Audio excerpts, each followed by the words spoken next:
আমার নবী বলে কিয়ামতের আগে সময় সংকুচিত হয়ে আসবে। সহিহ বুখারী হাদিস নাম্বার 1036। মোল্লা আলী কারি 2 নাম্বার বলে সময় কিভাবে সংকুচিত হবে। 2 নাম্বার হলো সময় 24 ঘন্টা। আমরা তো জানি দিন রাত 24 ঘন্টা। ও বাবা, গত বছর 2023 সালে নাসা বিজ্ঞানী সহ বিজ্ঞানীরা বলেছে দিন 24 ঘন্টায় দিন পূর্ণ হচ্ছে না, কখনো 5 মিনিট 7 মিনিট পর্যন্ত কম হচ্ছে। আস্তে আস্তে ক্রমাগত কমা শুরু হয়েছে। অথচ আমার নবী বলেছে 1500 বছর আগে, বাস্তবতায় বিজ্ঞানীরা খুঁজে পেয়েছে 2023 সালে। বলেন আমার নবীর ভবিষ্যৎবাণী সত্য না মিথ্যা? সত্য।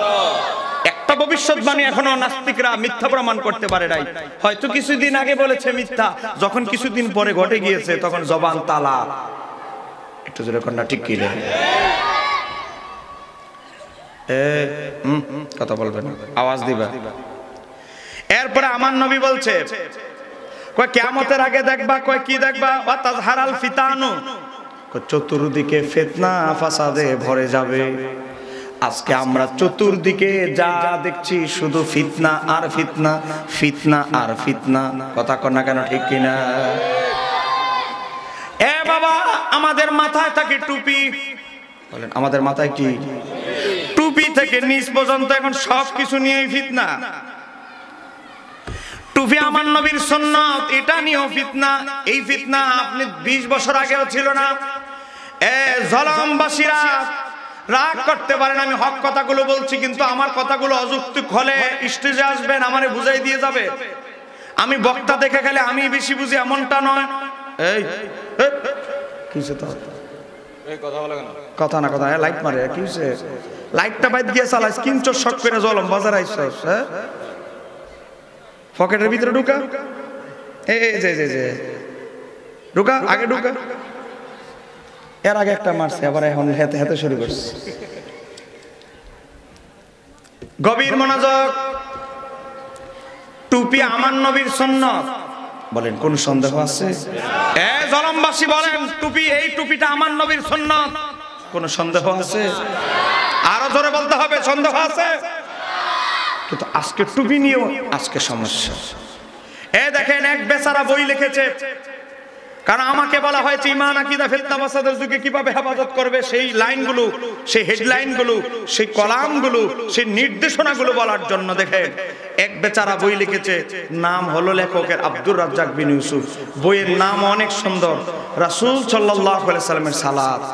এই বই লিখেছে, বইয়ের ভিতরে 140 নাম্বার পৃষ্ঠার ভিতরে 140 নাম্বার পৃষ্ঠা হেডিং দিয়েছে, সালাতের সময় নামাজ পড়তে, টুপি পড়তে হবে কি?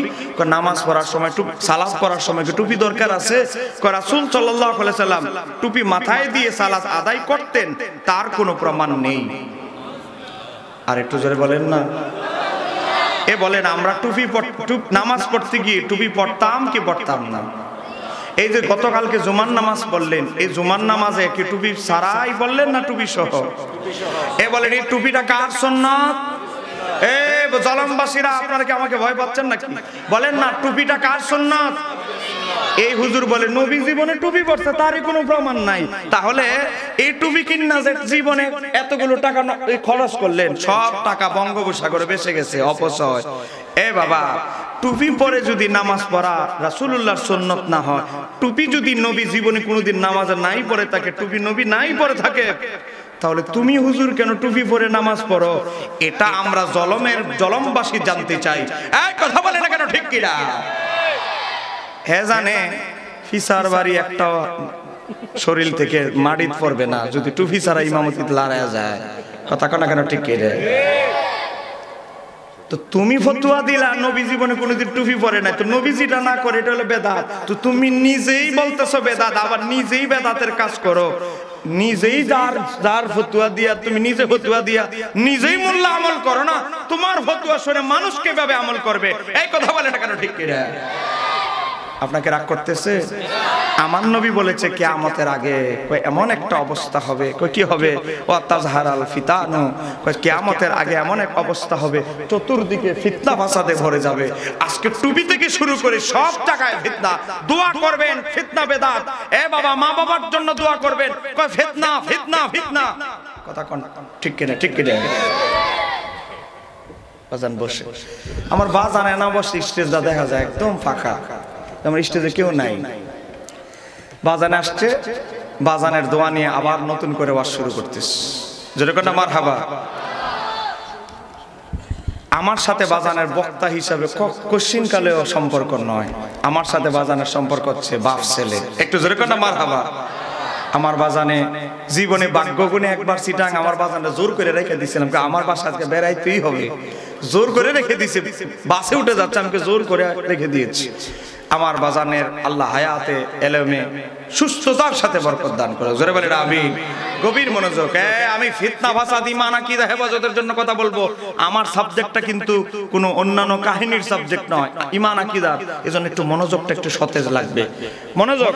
তো আমার নবী এই যে সমাজে ফিতনা ফাসাদ গুলো সৃষ্টি হবে, এগুলো কিন্তু আমার নবী ১,৫০০ বছর আগে বলেছে, আর এটা ইমাম বুখারী শরীফে 1033 নম্বর হাদিসে নকল করেছে। আজকে দেখেন চতুর্দিকে ফিতনা ফাসাদ ভরে গেছে। আমার নবী কি বলেছে ফিতনা ফাসাদের যুগে কি করতে হবে? আমার নবী এটাও বলে গিয়েছে, ফিতনা ফাসাদের যুগে তোমরা 3টা জিনিসকে আঁকড়ে ধরতে হবে। বলেন কয়টা? জোরে বলেন কয়টা? আমার নবী বিদায় হজের ভাষণে ওটির উপরে আরোহণ করে বলেন, এই আইয়ুহান নাস, হে মানুষেরা শোনো, ও আমার সাহাবীরা শোনো, ঈমানদাররা শোনো, তোমাদের কাছে 2টি ভারী বস্তু রেখে যাচ্ছি। 1 নাম্বার হচ্ছে আল্লাহর কিতাব, আরেকটা হচ্ছে ইতরাতি আমার আহলে বাইত। একটু জোরে বলা যাবে কি সুবহানাল্লাহ? এই হাদিসটি 7 জন সাহাবী বর্ণনা করেছে। 1 নাম্বার হলো সহিহ মুসলিমে হযরতে যায়েদ ইবনে আরকাম থেকে এসেছে। 2 নাম্বার হলো তিরমিজি শরীফে হযরতে জাবির ইবনে আব্দুল্লাহ থেকে এসেছে। 3 নাম্বার হলো ইমাম তাবরানী আল মুআজামুল কবির হযরতে আবু সাঈদ খুদরি থেকে বর্ণনা করেছে। আরো অনেক সূত্র আছে।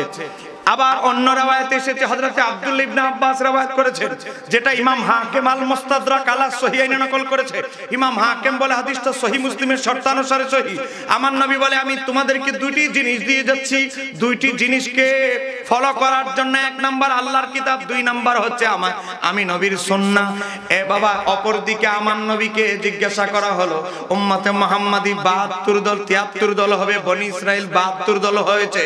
ও আমার নবী বলছে, উম্মতে মুহাম্মাদির, আমার উম্মতের 73 দলের ভিতরে 72 দল কুল্লুহুম ফিন্নার, সব যাবে জাহান্নামে। এ বাবা, একটা দল ছাড়া। সাহাবীরা বলল, যেই দলটা জান্নাতি হবে এদের কিছু আলামত বলে দেন। আমার নবী বললেন, যেই দলটা জান্নাতি হবে তাদের কিছু নিশানা তোমাদেরকে বলে দিচ্ছি।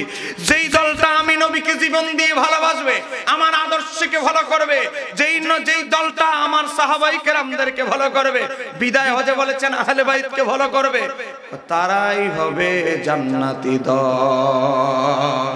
একটু জোরে বলা যাবে কি সুবহানাল্লাহ? এ বাবা, আমার নবী বলছে বনি ইসরাইল 72 দলে বিভক্ত হয়েছে, আমার উম্মত 73 দলে হবে, সব দলই যাবে জাহান্নামে, একটা দল ছাড়া। একটা দলের নাম আমার নবী এখানে বলে নাই, আমার নবী এই দলের নামটা বলেছে অন্য জায়গায়। একটু জোরে বলেন। যেই দলটা জান্নাতে যাবে, এই 73 দলের ভিতরে একটা দল আমার নবী তার 63 বছরের জাহিরি হায়াতের জিন্দেগিতে উচ্চারণ করেছে, একটা দল, যে এই দলটাই জান্নাতে যাবে।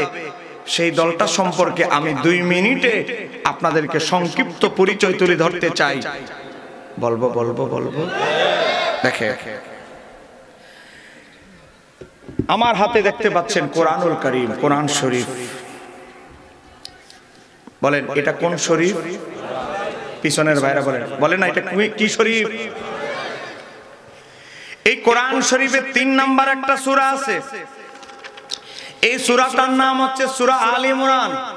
1 নাম্বার সূরা ফাতিহা, 2 নাম্বার সূরা বাকারা, 3 নাম্বার সূরা আল ইমরান।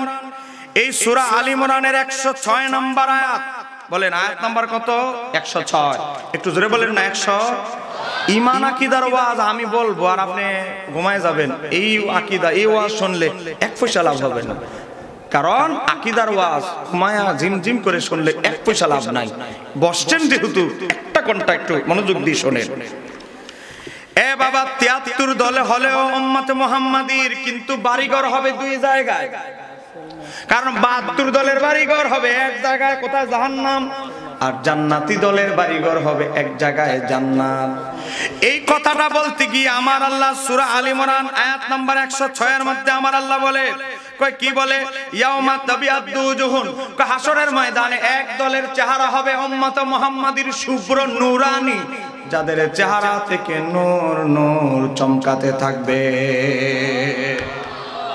নাম্বার 2, ওয়া তাসওয়াদু উজুহুন, হাসরের ময়দানে আরেক দলের উম্মত মুহাম্মাদির চেহারা হবে, দুই দলের বাইরে আর কোনো দল নাই।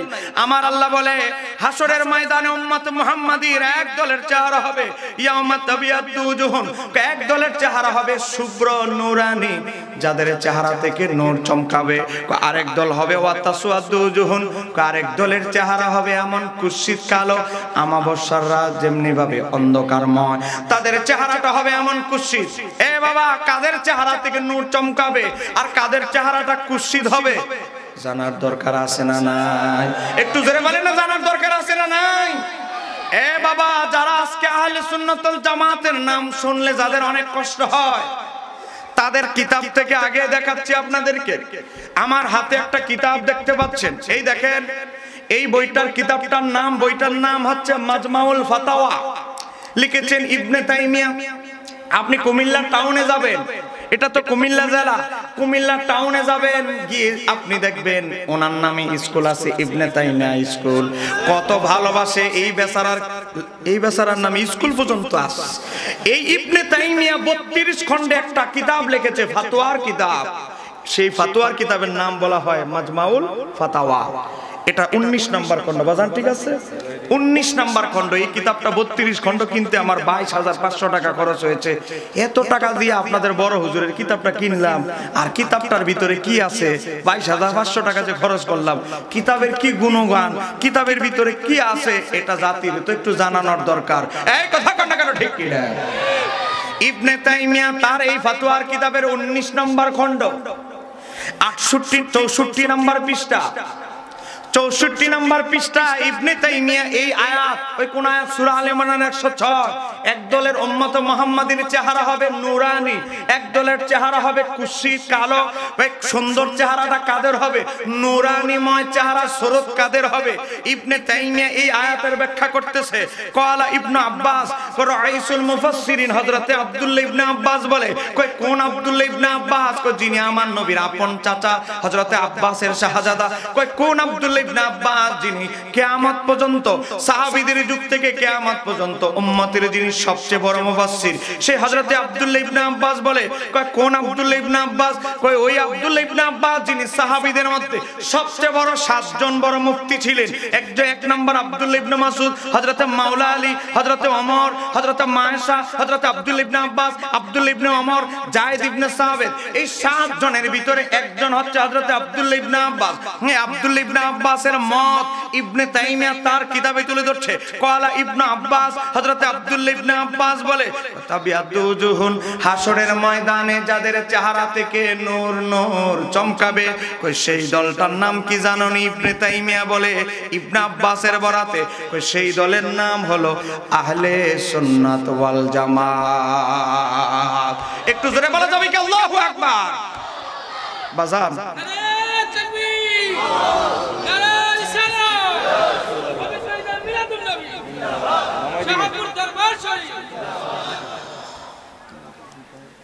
অল্প অল্প দিবে, এত দিবেন বাজান, আসেনি বাজান?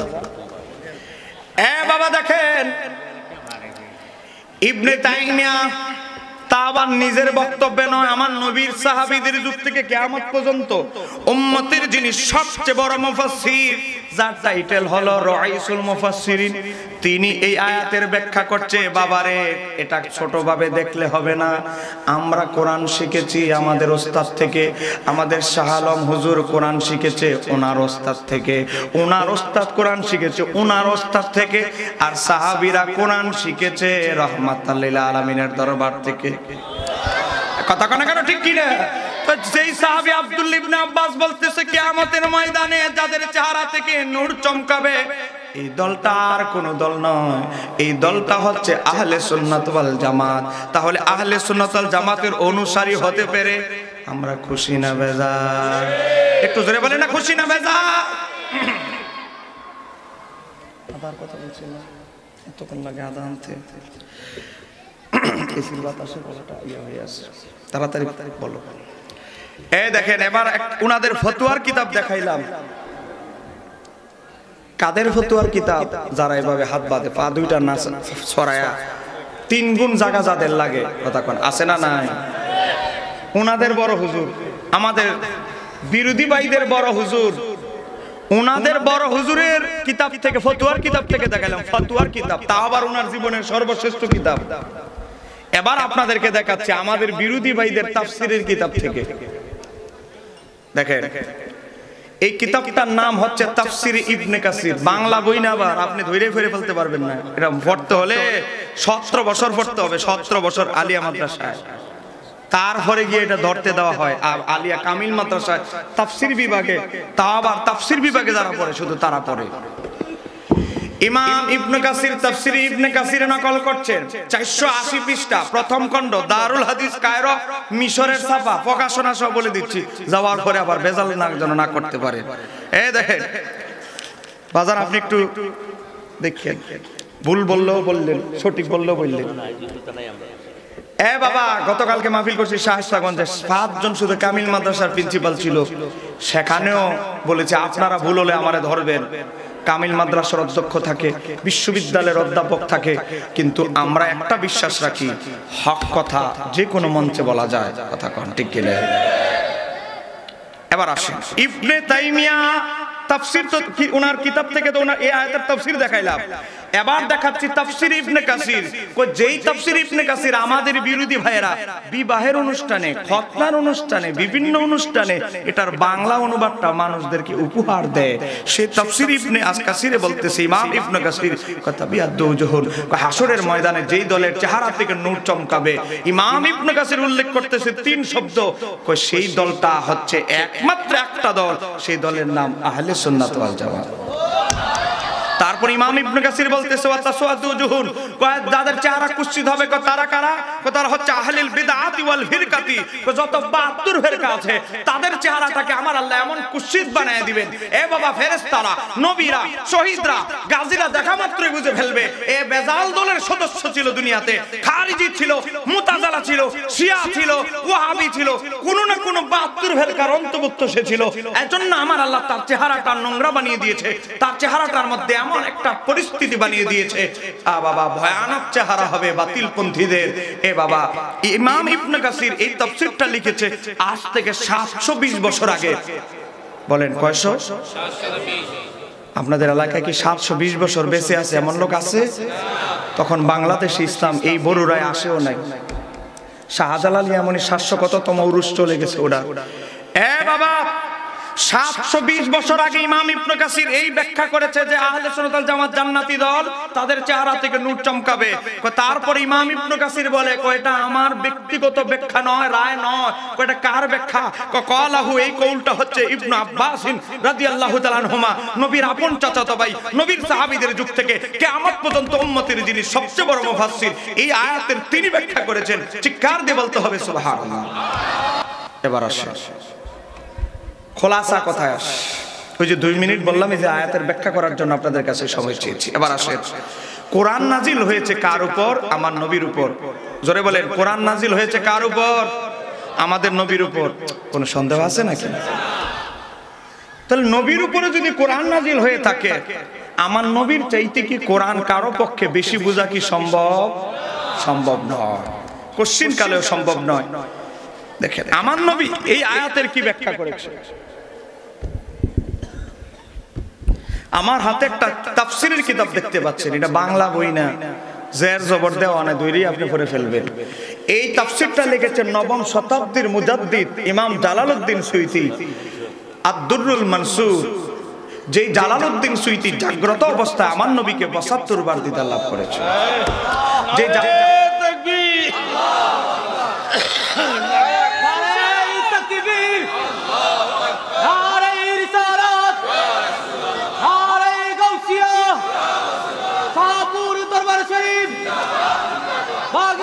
হুজুর কাবলা কওকবে হুজুর কাবলা হযরত মাওলানা শহীদুল্লাহ বাহাদুর সাহেব।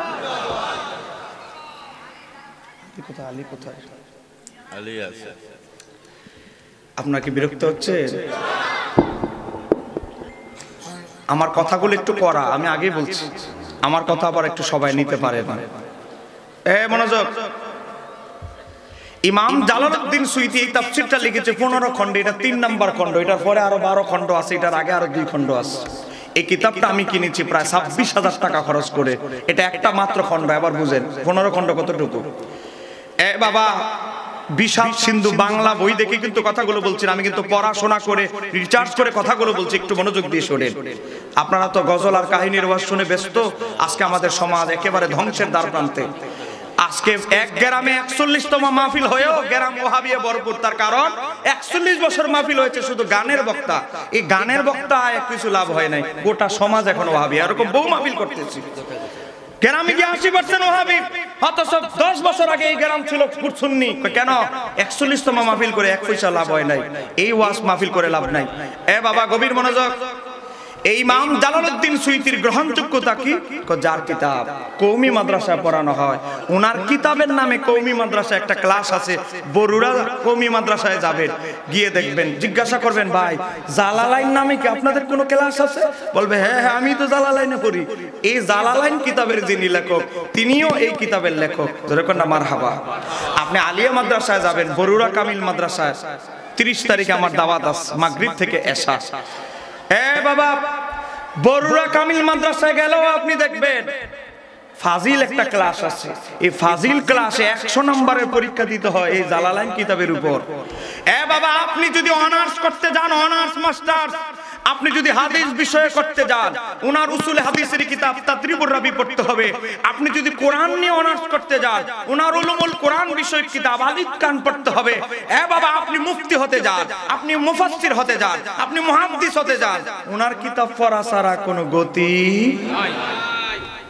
এবার আসি সেই ইমাম জালালউদ্দিন সুয়ুতী তাফসিরে আব্দুরুল মানসুরের 3 নম্বর খণ্ড 722 নম্বর পৃষ্ঠায় নবীর একজন সাহাবী হযরতে আবু সাঈদ খুদরি রাদিয়াল্লাহু তাআলা থেকে নকল করেছেন। তিনি বলেন, আন্না রাসূলুল্লাহি সাল্লাল্লাহু আলাইহি ওয়াসাল্লাম, নিশ্চয়ই আমার নবী কিরাত তেলাওয়াত করলেন। কোন আয়াত? ওই যে সূরা আলে ইমরানের 106 নম্বর আয়াত, ইয়াউমা তাবিয়াদু ওয়াজুহুন ওয়া তাসওয়াদু ওয়াজুহুন। কিয়ামতে এক দলের আমার উম্মতের চেহারা হবে নূরানি, এক দলের চেহারা হবে কুৎসিত। নবী এই আয়াতটা তেলাওয়াত করলেন। তেলাওয়াত করে নবী নিজেই ব্যাখ্যা করছে আয়াতের। কওয়ালা, আমার নবী বলে, হাসরের ময়দানে যাদের চেহারা থেকে নূর চমকাবে সেই দলের নাম হলো, আমার নবী বলে, সেই দলের নাম হলো আহলে সুন্নাত ওয়াল জামাত। একটু জোরে বলা যাবে কি সুবহানাল্লাহ? বাবা, আমাদের বড় হুজুর নয়, শাহ আলম হুজুর নয়, পীর সাহেব হুজুর নয়, অমুক হুজুর নয়, যার উপরে কোরআন নাজিল হয়েছে রাহমাতুল লিল আলামিন, আমার নবী নিজে এই আয়াত তেলাওয়াত করে নবী নিজেই খুলাসা করে দিচ্ছে, উম্মত জেনে নাও আমি নবী থেকে এই যাদের চেহারা থেকে হাসরে নূর চমকাবে সেই দল ফিতনা বাসাদের যুগে একটাই দল জান্নাতে যাবে, সেই দল আহলে সুন্নাত ওয়াল জামাত। তারপরে আর কোনো সন্দেহ আসেনি। একই পৃষ্ঠা ইমাম সুয়ুতী আরেকটা হাদিস বর্ণনা করেছে। হুজুর ইমাম খতিবে বাগদাদির বরাতে, ইমাম দায়লামির বরাতে কার থেকে বর্ণনা করেছে? হযরতে আব্দুল্লাহ ইবনে ওমর থেকে। তিনি আনিন নবী সাল্লাল্লাহু আলাইহি ওয়াসাল্লাম, আমার নবী থেকে নবীর সাহাবী আব্দুল্লাহ ইবনে ওমর বর্ণনা করেছে, আমার নবী এই আয়াত তেলাওয়াত করলেন। তেলাওয়াত করে আমার নবী বলে, হাসরের ময়দানে যাদের চেহারা থেকে নূর চমকাবে সেই দল জান্নাতি, যেই দল হবে এই দল আহলে সুন্নাত ওয়াল জামাত। জোরে বলেন মারহাবা। তাহলে সংক্ষিপ্ত পরিসরে কোরআনের তাফসীর, কোরআনের আয়াত থেকে আমরা বুঝতে পারলাম এই ফিতনা ফাসাদের যুগে আপনি যদি জান্নাতে যেতে চান, এই ফিতনা ফাসাদের যুগে যদি আপনি যেই দলের উপরে ভরসা রাখতে পারবেন সেই দল একটাই দল। বলেন সেই দলের নামটা কি? বলেন সেই দলের নামটা কি? এই মেসেজটা যদি অন্তত আপনারা নিয়ে যেতে পারেন, আমার বাজান শাহ আলম আল কাদরি সাহেবের এই বিশাল বড় এই আয়োজন সফল হবে। যে অন্তত এই মেসেজটা নিয়ে দিতে পারেন, এই ফিতনা ফাসাদের যুগে ঈমান হেফাজতের জন্য, জান্নাতে যাওয়ার জন্য একটা দল ছাড়া আর কোন দল উপায় নাই, সেই দলের নামটা আহলে সুন্নাত ওয়াল জামাত। এই মেসেজটা নিয়ে যদি ঘরে যেতে পারে তাহলে এই বিশাল বড় আয়োজন সাকসেসফুল। কথা কোন ঠিক কি? আহলে সুন্নাত ওয়াল জামাতের কিছু আকীদা আছে, এই আকীদাগুলোর বিপরীতে যারা চলবে মনে রাখবেন এরাই ৭২ দলের লোক। যেমন আহলে সুন্নাত ওয়াল জামাতের আকীদা হলো কোন সাহাবীকে গালাগালি করা যাবে। আপনি এর বিপরীতে পাবেন কাদের? শিয়াদেরকে পাবেন, এর বিপরীতে পাবেন খারিজিদের পাবেন। কিন্তু আহলে সুন্নাত ওয়াল জামাত বলে জবান বন্ধ, তালা কষ্টিপ মেরে ফেলো। নবীর কোন সাহাবীদের ইল্লা বিখায়ের আকীদাতুত তাহাবী দেখেন, ফিকহুল আকবার দেখেন ইমাম আবু হানিফা, সাহাবীদের ব্যাপারে ভালো সারা মন্দ বলার এই জিহ্বাকে, আপনার জিহ্বাকে আল্লাহ অনুমতি দেয় নাই, ইসলাম অনুমতি দেয় নাই। কিন্তু আপনি মুখ খুলে অমুক সাহাবী কেউ কি করেছে, অমুক সাহাবী এটা করেছে, অমুক সাহাবী এই ভুল করেছে। আরে ভাই, আপনাকে তো ইসলাম এই অনুমতি দেয় নাই, আহলে সুন্নাত ওয়াল জামাত এই অনুমতি দেয় নাই। কথা কন না কেন? ঠিক কি না? আহলে সুন্নাত ওয়াল জামাত নির্দিষ্ট বাবারে কিছু আকীদা দিয়েছে, এর ভিতরেই থাকতে হবে। এ বাবা, আহলে সুন্নাত ওয়াল জামাতের আকীদা আমরা নবী ওলিদের উসিলায় বিশ্বাসী। কথা কন না কেন? ঠিক কি না? এ বাবা, উসিলার দরকার আছে না নাই? এ বলেন, উসিলার দরকার আছে না নাই? আমি রাজশাহী মাহফিল করতে গেলাম, ওদিকে আবার বুঝেন না বিরোধী গ্রুপ একটু বেশি। আমি গেলাম, এখানে উসিলার কথা বলতে দেরি লেগে গেছে। একজন ব্যাংকের ম্যানেজার আমার সাথে স্টেজে ওয়াজ বন্ধ করে এর সাথে শুরু হয়ে গেছে।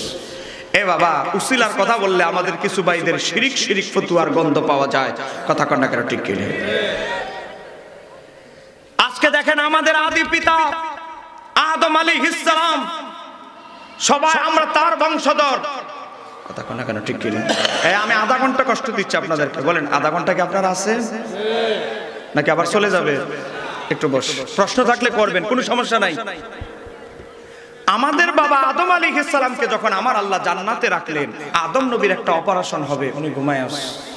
আদম আলাইহিস সালামের ঘুমন্ত অবস্থায়, কারণ অপারেশন করতে গেলে মানুষ সচেতন অবস্থায় করা যায় না, কারণ অপারেশন করতে গেলে আপনাকে ইনজেকশন দিয়ে ডাক্তার আপনাকে এমন একটা পরিস্থিতিতে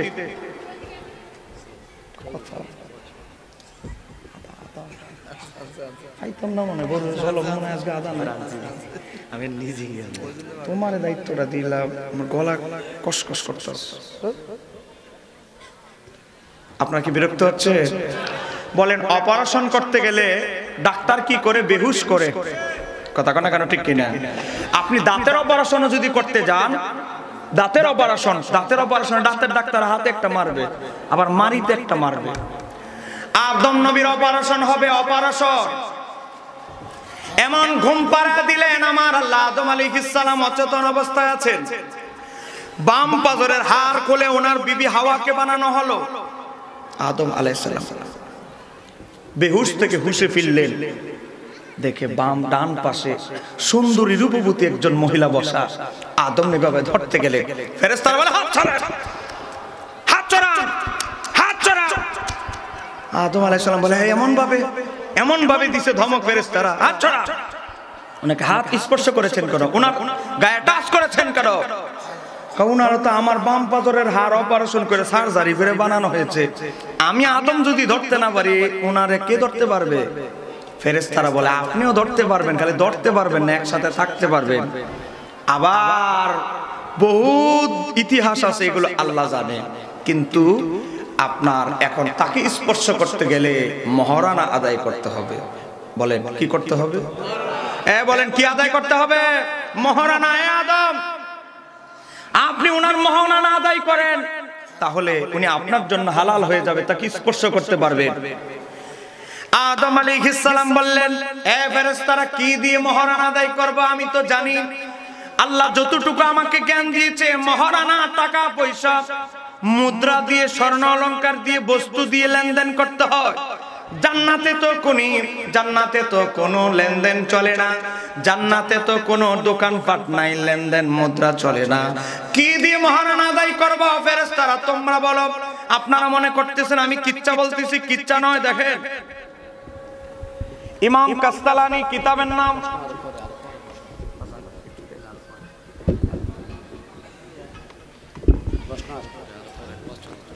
এই কিতাবের নাম আল মাওয়াহিবুল লাদুনিয়া। এই কিতাবটা লেখা হয়েছে আজ থেকে 550 বছর আগে। জোরে কন্যা মারহাবা। আমি যা বলবো সাথে সাথে রেফারেন্স।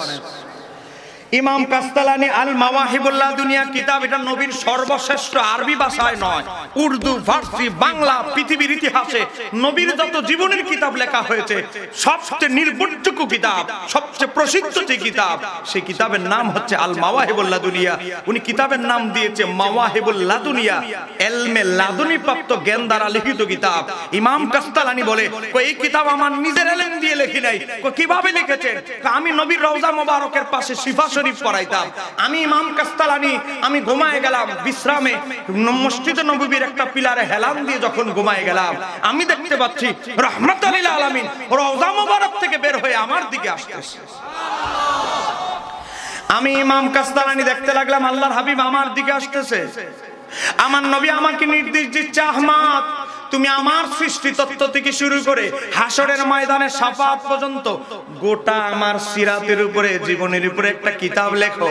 একটু জোরে বলেন না সুবহানাল্লাহ। আল্লাহর হাবিবের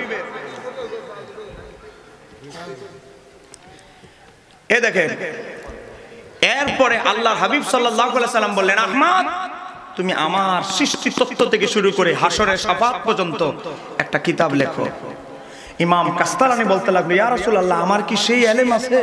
আপনার মতো মহান ব্যক্তির গোটা সৃষ্টির ইতিহাস থেকে একেবারে হাসরের ময়দান পর্যন্ত, শাফাত পর্যন্ত এত বড় বিষয় লেখা আমার মতো ব্যক্তির কি সে যোগ্যতা আছে? ইমাম কাস্তালানি বলে, আল্লাহর হাবিব তার ডান হাত মোবারক ইমাম কাস্তালানির সিনার উপরে রাখলেন। ইমাম কাস্তালানি বলে, আমার যত অজানা জ্ঞান ছিল আমার নবীর হাত মোবারকের বরকতে আমার সিনার ভিতরে আল্লাহ সমস্ত জ্ঞান ঢুকিয়ে দিয়েছে। চিৎকার দিয়ে বলতে হবে সুবহানাল্লাহ। সেই ইমাম কাস্তালানির কিতাব আল মাওয়াহিবুল্লাহ দুনিয়া, খণ্ড নাম্বার প্রথম, খণ্ড নাম্বার 1, পৃষ্ঠা নাম্বার 40 নাম্বার পৃষ্ঠার মধ্যে ইমাম কাস্তালানি হযরতে আব্দুল্লাহ ইবনে আব্বাস থেকে বর্ণনা করছেন, আদম নবী আল্লাহর কাছে বলতে লাগলো, মাওলা মহারানা তো স্বর্ণ দিয়া, টাকা দিয়া, পয়সা দিয়া দিতে হয়। বলেন বিয়ে করতে গেলে আমরা কি ইমাম কি বলে, অমুক এলাকার মেয়ে অমুকের সাথে এত লক্ষ টাকা দেন মোহর ধার্য করিয়া, তো মহারানা তো দিতে হয়। তা আদম নবী বলে, মাওলা কি দিয়ে দিব মহারানা মাওলা? আমার আল্লাহ ফাকালা, আমার আল্লাহ বললেন, ইয়া আদম, হে আদম, সাল্লি আলা হাবিবি, তুমি আমার বন্ধুর উপরে দুরূদ শরীফ পড়ো 20 আমার রাতান 20 বার। আদম আলাইহিস সালাম ফাআলা, তাই করলেন। এরপরে ওনার জন্য হাওয়া হালাল হয়ে গেল, বিবি হাওয়া হালাল হয়ে গেল, ওনার স্ত্রী হিসাবে স্বীকৃতি লাভ করলো। ও বাবা, সেটা লাভ করেছে আমার নবীর দুরূদের উসিলায়। একটু জোরে বলেন, আর একটু জোরে বলেন না। একটু মনোযোগ দিয়ে বোঝার চেষ্টা করেন, আমরা সবাই আদম হাওয়ার সন্তান, আর আদম হাওয়ার বিবাহটা টিকেছে, টিকে আছে, হালাল হয়েছে আমার নবীর দুরূদের উসিলায়। তাহলে আমার নবী ছাড়া কি আমরা পৃথিবীতে আসতে পারতাম? বলেন, আমার নবীর দুরূদের উসিলা ছাড়া কি আমরা পৃথিবীতে আসতে পারতাম? আদম হাওয়া না আসলে আমরাও আসতে পারতাম না। তাহলে বাবা রে, আমার নবীর দুরূদের উসিলায় আদম আলাইহিস সালাম, আমার নবীর উসিলায় আদম নবী পৃথিবীতে এসেছে, বিবি হাওয়া এসেছে, তাদের মাধ্যমে আমরা পৃথিবীতে এসেছি। কথা বলেন ঠিক কিনা? আজকে যারা উসিলা মানে না, আহলে সুন্নাত ওয়াল জামাতের একটা আকীদা বয়ান করছি, এটা একটা গুরুত্বপূর্ণ আকীদা। যারা উসিলা মানে না তাদেরকে গিয়ে বলবেন, আজকে বরুড়ায় গতকালকে এক বক্তা ওয়াজ করে গেছে চট্টগ্রাম থেকে এসে, সেই বক্তা বলেছে যারা উসিলা না মানে তাদের উপরে 50 ওয়াক্ত নামাজ ফরজ। আপনি এই ওয়াজটা তার কাছে গিয়ে বলবেন, উসিলা যদি না মানে 50 ওয়াক্ত নামাজ ফরজ। কয় কেন? কারণ সহিহ মুসলিমের 162 নাম্বার হাদিসে এসেছে, কয় কি আমার নবী যখন কোথায় গেলেন, আল্লাহর দরবার থেকে 50 ওয়াক্ত নামাজ নিয়ে আসলেন।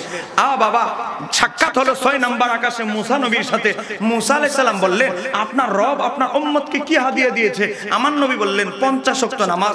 মুসা আলাইহিস সালাম বললেন, হায় হায় হায়, বলেন কি 50 ওয়াক্ত? আমার বনি ইসরাইলের উম্মতেরা তারা হায়াত পাইতো 400 বছর, 500 বছর, তারা হায়াত পাইতো 400 500, এত লম্বা হায়াত পেত, তারাও 50 ওয়াক্ত নামাজ পড়তে পারে নাই। আর আপনার উম্মত বাঁচবে 50 বছর, 60 বছর, 40 বছর, আবার শরীর হবে দুর্বল, তারা পারবে না। ও আল্লাহর হাবিব, আপনি যান আল্লাহর দরবারে, একটু কমায়া নেন, আপনার কোনো চিন্তা নাই, কারণ আল্লাহ আপনাকে অনেক ভালোবাসে।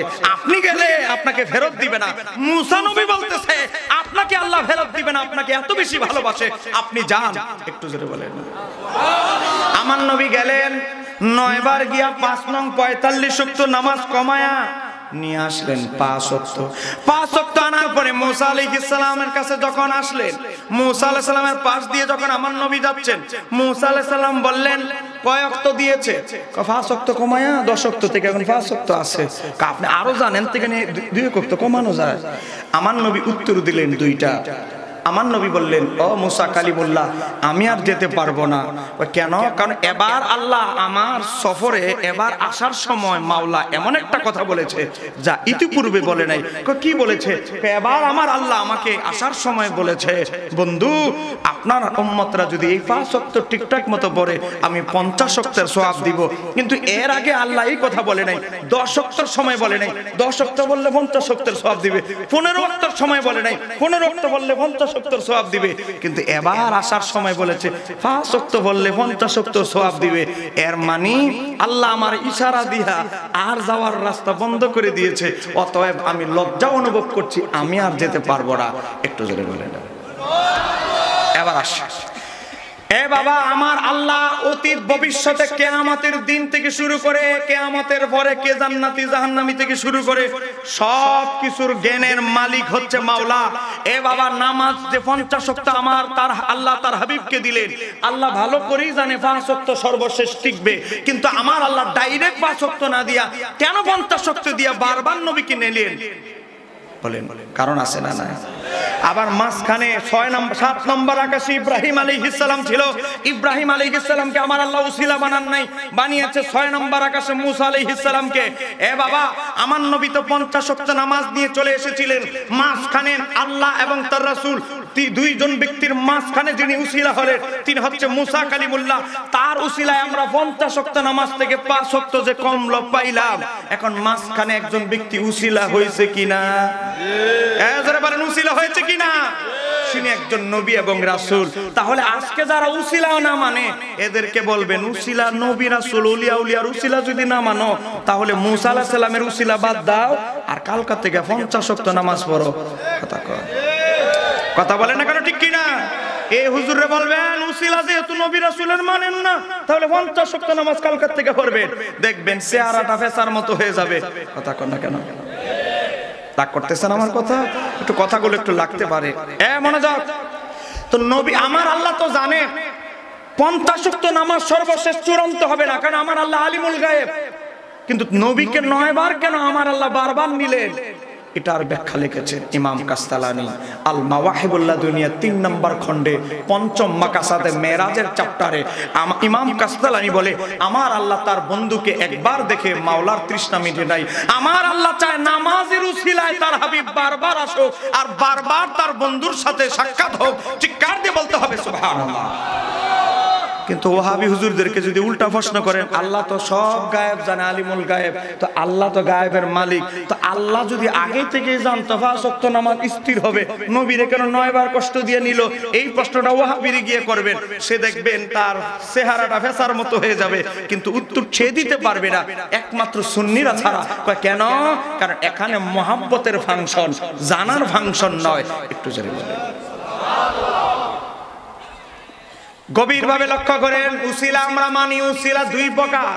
এ বাবা, কখনো আমলও উসিলা হয় আবার কখনো ব্যক্তি উসিলা হয়। আমরা আমলটাও মানি, ও বাবা ব্যক্তি উসিলাও মানি। কথা কোনটা কেন? ঠিক ঠিক। আমলের উসিলাও হাদিসে আছে, 100 দলিল দেওয়া যাবে। আমার ব্যক্তি নবী রাসূল ও বাবা আহলে বাইত বিভিন্ন বুজুর্গানে দ্বীনের উসিলা, এটাও কোরআন হাদিসে বহু আছে দলিল, উভয় পক্ষে দলিল আছে। এজন্য আকাইদ বিদ্যা বলেছে উসিলা 2 প্রকার। কখনো আমলও আপনি উসিলা হতে পারে, আমল দিয়ে প্রার্থনা করতে পারে, কখনো ব্যক্তি উসিলা হতে পারে। আপনি আমলের উসিলার দলিল যদি খোঁজেন বুখারী থেকে শুরু করে সব জায়গায় পাবেন। বুখারী শরীফে যদি ঢুকেন, বুখারী শরীফে যদি আপনি ঢুকেন, মনোযোগ, সহিহ বুখারীতে আছে হযরত আবু সাঈদ খুদরি রাদিয়াল্লাহু তাআলা থেকে বর্ণিত 3 বন্ধু। বলেন কয় বন্ধু? আপনারা রাগ করছেন আমার উপরে? হুজুর যতগুলো বক্তা দাওয়াত দিছে 3 দিন ব্যাপী, মনে হয় বয়সে সবচেয়ে আমারই কম নাকি? কম বয়স কম দেখে নাকি আপনাদের পছন্দ হচ্ছে না নাকি? একটু জোরে বলেন কয় বন্ধু? একটু জবানটা খরচ করেন না, বলেন না কয় বন্ধু? 3 বন্ধু মিলে ব্যবসা বাণিজ্যের জন্য রওনা দিছে। এমন এক জায়গায় গেছে, তুফান শুরু হয়েছে। তুফানের ঠেলায় 3 বন্ধু মিলে এক পাহাড়ের গুহার ভিতরে ঢুকছে। গুহার ভিতরে ঢুকার পর বাতাসের ঠেলায় বড় পাথর এসে গুহার যে মুখের ভিতরে আটকে গেছে, এই পাথর ভিতর থেকে ধাক্কা দিয়ে সরানো সম্ভব নয়। তিন বন্ধু মিলে বলতেছে, হায় হায় হায় রে, আমাদের জীবনের হায়াতের দিন আজকেই মনে শেষ, উপাসে থাকবো যতদিন জীবন চলে ততদিন এখানে আসি। তিন বন্ধু মিলে বলে, হায় হায় রে, আমরা যে গুহার ভিতরে আছি এটা তো কাউরে ডাকলেও শুনবে না, অতএব গুহা থেকে বের হওয়ার কোনো সুযোগ নাই। তিন বন্ধুর মাঝে এক বন্ধু আবার একটু জ্ঞান বেশি। বলেন কি বেশি? একটু বুদ্ধি বেশি। তিনজনের ভিতরে একজনের আবার একটু বুদ্ধি বেশি। তিনজনের একজনে বলতেছে, উপায় আছে একটা, সেটা হচ্ছে আল্লাহর গায়েবী সাহায্য। কিভাবে পাবো? উসিলার মাধ্যমে। তিন বন্ধুর এক বন্ধু বলল, জীবনে আমরা তিনজনই তো অনেক ভালো কাজও করেছি, খারাপ কাজও করেছি, তিনজনের জীবন থেকে, গোটা জীবন থেকে একটা ভালো কাজ বের কর। একটা সব না, একটা ভালো কাজ, যেই কাজটা করেছি একমাত্র আল্লাহর সন্তুষ্টির জন্য, এমন একটা কাজ তিনজনে বের করো। চিন্তা করে করে তিন বন্ধু তিনটা ভালো কাজ বের করছে তাদের গোটা জীবনে। এক নাম্বার বন্ধু বের করেছে, এ মাওলা, আমার একজন চাচাতো বোন ছিল, চাচাতো বোন, তাকে আমি পছন্দ করতাম কিন্তু সে আমার দেখতে পারতো না। তার সাথে খারাপ কাজ করার আমি কুপ্রস্তাব দিলাম, তাকে বললাম যত টাকা চাস ততই দিব, সে খারাপ কাজে রাজি হয় নাই। একবার অভাবে পড়ে সে রাজি হয়েছে, বলে আমার অনেক অভাব, তোর সাথে আমি খারাপ কাজ করব, এত টাকা দিতে হবে। তাকে আমি অ্যাডভান্স খারাপ কাজ করার জন্য টাকাগুলো দিয়ে দিয়েছি। তাকে বলেছি অমুক সময় আমি আসব। ও মাওলা, অমুক সময় তার কাছে খারাপ কাজ করতে আমি গেলাম। আমি যখন গেলাম, সে আর আমি ছাড়া ওই কামরায় কেউ নাই। আমি যখন তাকে ধরলাম, ধরার পরে আমি, আল্লাহ, তোমার ভয় জাগ্রত হলো। আমি বললাম, কেউ না দেখুক, এই চার দেয়ালের ভিতরে আমার মাওলা তো দেখছে, আমি মাওলার কাছে কি জবাব দিব? আল্লাহ, আমি টাকা ফেরত নেই, মেয়েকে এখানে ফেলে দিয়ে আমি তোমার ভয়ে ঘর থেকে আমি বের হয়ে চলে এসেছিলাম। ও আল্লাহ, জেনা থেকে শুধু তোমার ভয়ে আমি মেয়েকে ছেড়ে চলে এসেছি। এই যে তোমাকে ভয় করে আমি জেনা করার সুযোগ থাকা সত্ত্বেও আমি যে করলাম না, এই ভয়টা যদি, এই কাজটা যদি তোমার দরবারে মকবুল হয়, আল্লাহ, এর উসিলায় এই যে আমাদের গুহার মুখে যে বিশাল বড় পাথর, এই পাথরটা তুমি সরাইয়া দাও। একটু জোরে বলেন সুবহানাল্লাহ। দোয়া করে মুখটা মাসে করতে দেরি, পাথরের গুহার মুখের 3 ভাগের 1 অংশ ফাঁক হয়ে গেল। একটু জোরে বলে। এবার বলে 2 নাম্বার তুই কর দোয়া। এবার 2 নাম্বার জন হাত উঠেস। 2 নাম্বার জন বলে, মাওলা, আমার কাছে একজন দিন মজুর, ওই যে আমাদের রংপুরে বদলি বিভিন্ন বদলি আসে না, আল্লাহ, আমার কাছে একজন দিন মজুর কাজ করেছিল 2 দিন। এই বেচারা কাজ করে টাকা না নিয়ে কোথায় যে কয় বছর হারায় গেছে, এই বেচারা টেয়াও নিয়ে গেল না, দেখাও করে নাই। আল্লাহ, আমি চিন্তা করলাম গরিব মানুষ, বেচারা টাকাটা না নিয়ে চলে গেল। আমি কি করলাম, ভালো নেক উদ্দেশ্যে ওই তার যে 2 দিনের মজুরির টাকা, ওই মজুরির টাকাটা দিয়ে আমি আমার ফসলের ক্ষেতে এই টাকাটা আমি ইনভেস্ট করলাম। ওই ফসল যে তার টাকা দিয়ে যে যতটুকু পুঁজি দিয়ে ফসল লাগাইলাম, এই ফসল থেকে কিছু লাভ হলো, এটা দিয়ে আরো একটু ইনভেস্ট করলাম, আরো একটু লাভ হলো।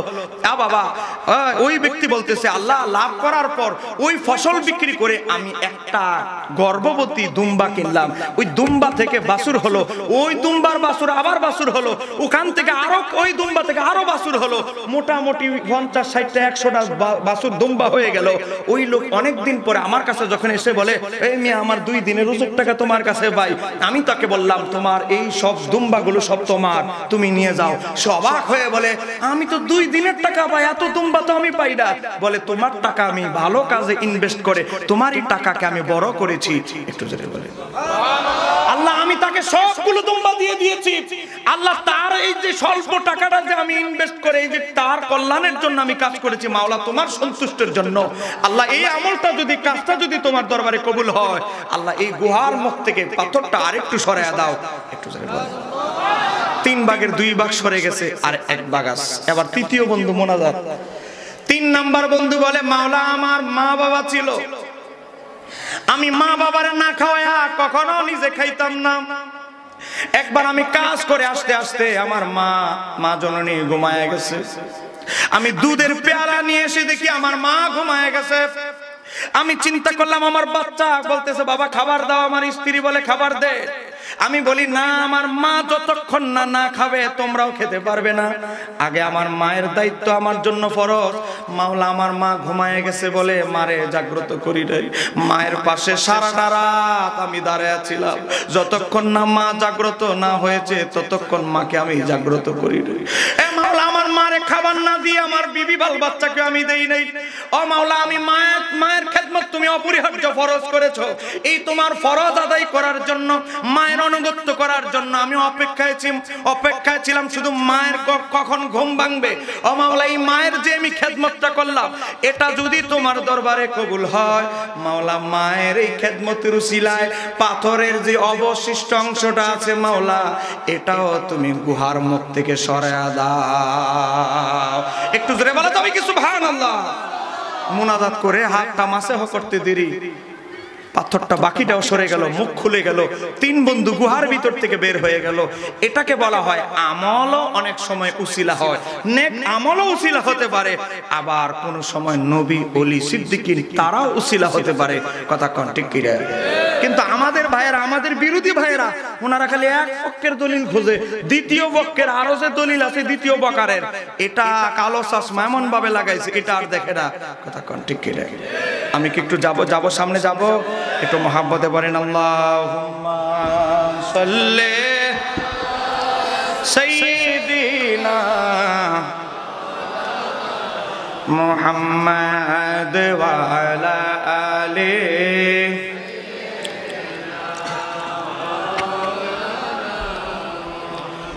দুলদুল গোড়া কেন্দে বলে আমার কোন দোষ নাই, ইমাম হোসেন শহীদ হইল কারবালাতে পানি নাই। আল্লাহ মাশাআল্লাহ। এদিকে আওয়াজ কম হচ্ছে।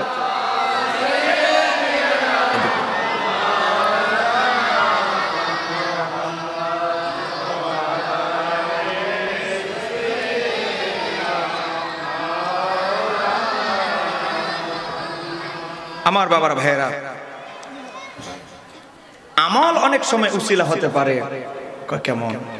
কোরআন অনেক মানুষকে হাসরের ময়দানে শাফাত করবে যারা বেশি বেশি কোরআন তেলাওয়াত করি। এ বাবা, এই কোরআনও উসিলা হবে। কোরআন তেলাওয়াত কখনো উসিলা হয়। আমার নবী বলে যখন কোরআন তেলাওয়াত করা কমপ্লিট হয়, মানে খতম হয়, তখন সে যা দোয়া করে আল্লাহ ওই কোরআন তেলাওয়াতের উসিলায় আল্লাহ কবুল করে। একটু জোরে বলেন না সুবহানাল্লাহ। এরকম শত শত নেক আমল আছে, আমলও উসিলা হতে পারে। এটা সুন্নিরা কখনো আমরা অস্বীকার করি, কিন্তু আমাদের ভাইরা এমন একটা ভাব নেক উসিলা মানে আমল আমল। আরে ভাই, তুমি তাকে উসিলার প্রকার বুঝতে হবে। ওই বেদাত বলে অভ্যস্ত তো, বেদাত যে 5 প্রকার, প্রথমত 2 প্রকার, তারপরে আরো 2 প্রকারের ভাঙ্গা আবার 5 প্রকার। এটা আমরা বলছি না, ইমাম নববী শরহে সহিহ মুসলিমে বলেছে, ও বাবা মোল্লা আলীকের মেরকাতে বলেছে, ইমাম শাফি রাহমাতুল্লাহ আলাইহি বলেছে, 71 জন ইমাম বলেছে বেদাতের প্রকার আছে। কিন্তু আমাদের কিছু ভাইরা সাবার জোরে বলে বেদাতের প্রকার নাই। যেই কথা বলতেছিলাম, আমলও উসিলা হতে পারে, আবার ব্যক্তি উসিলা হতে পারে।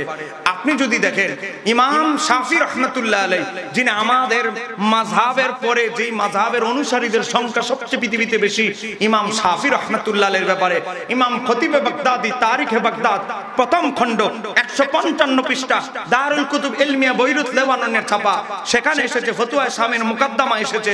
ইমাম শাফি বলে, আমি কোন মুসিবতে পড়ে গেলে আমি ইমাম আবু হানিফা রাহমাতুল্লাহ আলাইহির মাজারে একটা উসিলা করার, নবীর সাথে একটা দৃষ্টান্ত উপস্থাপন করার, নবীর সাথে একটা স্মৃতিচারণ করার সাহাবীরা চেষ্টা করতেন।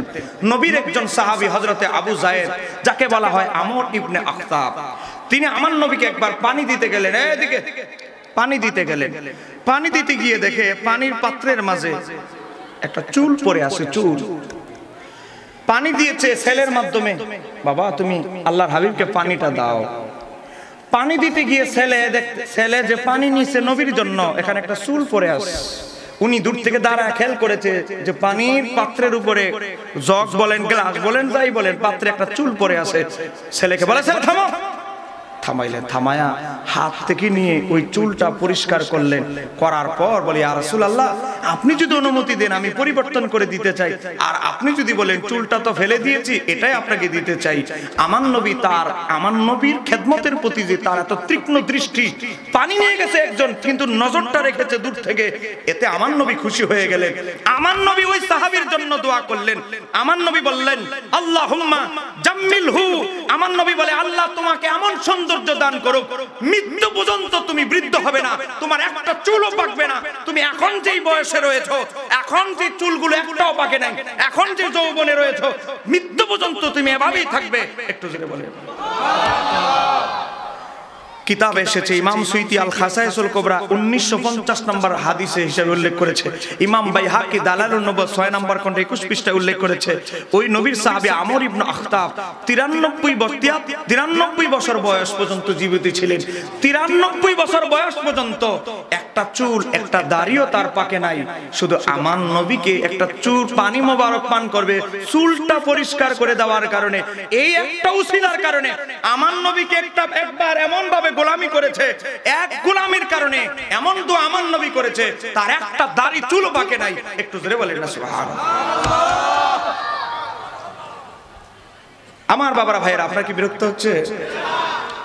যে কোনো মানুষ সাহাবায়ে কেরামদের যদি ইতিহাস খুঁজেন, প্রত্যেকটা সাহাবী নবীর সাথে কোনো না কোনো একটা উসিলা রাখার চেষ্টা করতেন। এক ইহুদি বালক, জোরে বলেন কি বালক? বলেন না কি বালক? ইহুদি বালক। সময় কম। ইহুদি একজন বালক আল্লাহর হাবিব সাল্লাল্লাহু আলাইহি সাল্লামকে দেখলেই শুধু তাকায়া থাকত। সহিহ বুখারীতে এসেছে, জয়ীফ হাদিস নয়, সহিহ বুখারীতে এসেছে, হাদিস নাম্বারটা আমি বলছি, সহিহ বুখারীতে এসেছে। তো আমার নবী মসজিদে নববী থেকে বের হলেই এই ছেলেটাকে দেখে আমার নবী তাকে ডাকলেন, এদিকে আসো, তাল এদিকে আসো।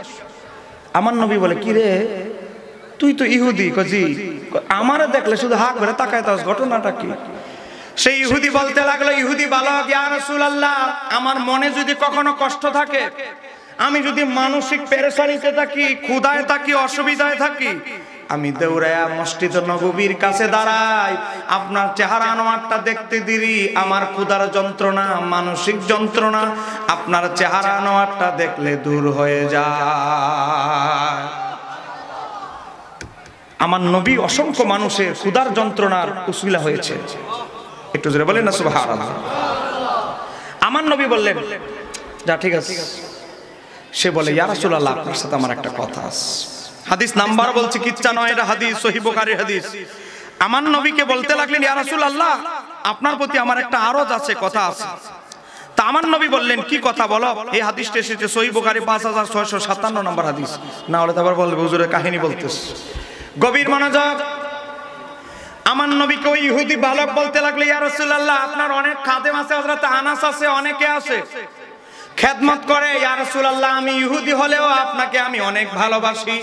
আমার মন চায় মাঝে মাঝে আপনার অন্যান্য খাদেমদের মতো আমিও আপনার খেদমত করতে চাই। আমার নবী তার কলবের দিকে তাকায় দেখলেন, ছেলেটা ইহুদি হলেও কিন্তু কলবে নবীর মহব্বত আছে। একটু জোরে কোন আল্লাহু আকবার। আমার নবী বললেন, আচ্ছা যা, ঠিক আছে, খেদমত করিস। মাঝে মাঝে নবীকে বাজার এনে দিত, মাঝে মাঝে আমার নবীকে হুজুর বানিয়ে গিয়ে দিত, খেদমত সুযোগ পাইলে করত। হঠাৎ করে ইহুদি ছেলে বালকটা অসুস্থ হয়ে গেল, এমন ভীষণ অসুস্থ, বিছানা, একেবারে বিছানা। আমার নবী খবর পেয়ে কিছু ফলমূল ক্রয় করে রওনা দিলেন। গভীর ভাবে লক্ষ্য করেন, উমদাদুল কারীতে এখানে আরো ব্যাখ্যা লেখা হয়েছে হাদিসে, আমি ব্যাখ্যা সহ বলছি। এ বাবা, আমার নবী যখন তার ঘরে ঢুকলেন, আমার নবী এমন একটা সময় তার ঘরে ঢুকলেন, ওই সময় তার জান কবজ করার সময়, একেবারে মিনিট সেকেন্ড মিলে গেছে। কিন্তু আমার নবী যেহেতু তাকে দেখতে এসেছে, আজরাইল থেমে গেছে। কারণ আজরাইল বলে, এখন রহমাতুল লিল আলামিন এসেছে, রহমাতুল লিল আলামিনের সামনে তার রূট আমি নিতে পারবো না। একটু জোরে বলেন। টাইম কিন্তু হয়ে গেছে, কিন্তু আজরাইল থেমে গেছে। আল্লামা বদরুদ্দিন আইনি লেখে, আজরাইল থেমে গেছে, কর্নারে দাঁড়ায় আছে। আমার নবী তাকায় দেখে আজরাইল দাঁড়ায় আছে, বিনয়ের সাথে আজরাইল দাঁড়ায় আছে। বলেন, আজরাইল আমার নবীকে চিনি কি চিনে না? আমার নবীর মাকাম চিনি কি চিনে না? এ বাবা, আপনাদেরকে আমি বলছি, মনোযোগ দিয়ে শুনেন। আজরাইল তো আমার নবী তো অনেক দূরের কথা, একজন বুজুর্গ ব্যক্তি, একজন মুমিন ব্যক্তি, একজন আল্লাহর ওয়ালি যখন ইন্তেকাল করে, আজরাইল যখন তার কাছে আসার পর আজরাইল কি করে জানেন? হযরত ইমাম বাইহাকি তার শুআবুল ঈমান 402 নম্বর হাদিসে বর্ণনা করছে। ইমাম জালালউদ্দিন সুয়ুতী তাফসীরে দুররে মানসুরে 5 নম্বর খণ্ড 128 নম্বর পৃষ্ঠা সূরা নাহলের 32 নম্বর আয়াতের সূরা নাহলের 32 নম্বর আয়াতের ব্যাখ্যায় বলছেন, 32 নম্বর আয়াত সূরা নাহল। এ বাবা দেখেন তো কি এসেছে, আজরাইল যখন একজন আল্লাহর ওলির রূহ কবজ করতে আসে, তার কাছে যখন আসে, আজরাইল আসার পরে বলে ফাকালা আসসালামু আলাইকা ইয়া ওলি আল্লাহ, হে আল্লাহর ওলি আপনাকে সালাম। আপনাকে রাগ করছেন আমার উপরে? কত মাহফিল করি প্রতিদিন, দুইটা, এই মাসে 50টা মাহফিল আমার, 50টা, কিন্তু এমন অবস্থাতে দেখলাম না আপনারা আওয়াজ দিতেছেন না। ঘটনাটা কি? আমি কিন্তু কাহিনী বলছি না, প্রত্যেকটা রেফারেন্স বলছি। মনোযোগ। আল্লাহর ওলির কাছে যখন আজরাইল আলাইহিস সালাম আসে, আজরাইল এসে আল্লাহর ওলিকে বলে আসসালামু আলাইকা ইয়া ওলি আল্লাহ, হে আল্লাহর বন্ধু আপনার সালাম, আমি আজরাইলের সালাম। তারপরে আল্লাহু ইয়াকরাউ আলাইকাস সালাম, আল্লাহও আপনাকে সালাম পাঠিয়েছে। এটা যদি হয় আল্লাহর ওলিদের শান, তা আমার নবীর সাথে কি কোনো তুলনা চলবে? আজরাইল এসে এক পাশে দাঁড়ায় রয়েছে, নবীর দেখে এক পাশে দাঁড়ায় রয়েছে, রুডা নেয় কিভাবে? আমার নবী তো তার পাশে বসা। আজরাইল বেচারা তো মুসিবতে পড়ে গেছে, কর্নারে দাঁড়ায় আছে। আমার নবী ওই ইহুদি যুবককে বলতে লাগলো, সময় কম, এ ইহুদি বালক, তোমার হায়াত নাকের ডগায় লেগে আছে, অবস্থা খারাপ। আমি নবী চাই তোমার কলবে আমি নবীর মোহাব্বত আছে, আমি নবী চাই না আমার একজন আশিক দুজকে যাক। তোমার আর জান্নাতুল ফিরদাউসের মাঝখানে একটা দেয়াল তৈরি হয়ে আছে, আমি নবী চাই তুমি সেই দেয়ালটা ভেঙে ফেলো, সেটা হচ্ছে আমার হাতে বায়াত হয়ে যাও। তুমি যদি আমার হাতে বায়াত হও, তোমার সিনার ভিতরে যে আমি নবীর প্রতি যে অকৃত্রিম ভালোবাসা আছে, এই ভালোবাসা তোমাকে জান্নাতুল ফিরদাউসে ঢুকিয়ে দিবে। চিৎকার দিয়ে বলা যাবে কি সুবহানাল্লাহ? তাকবীর,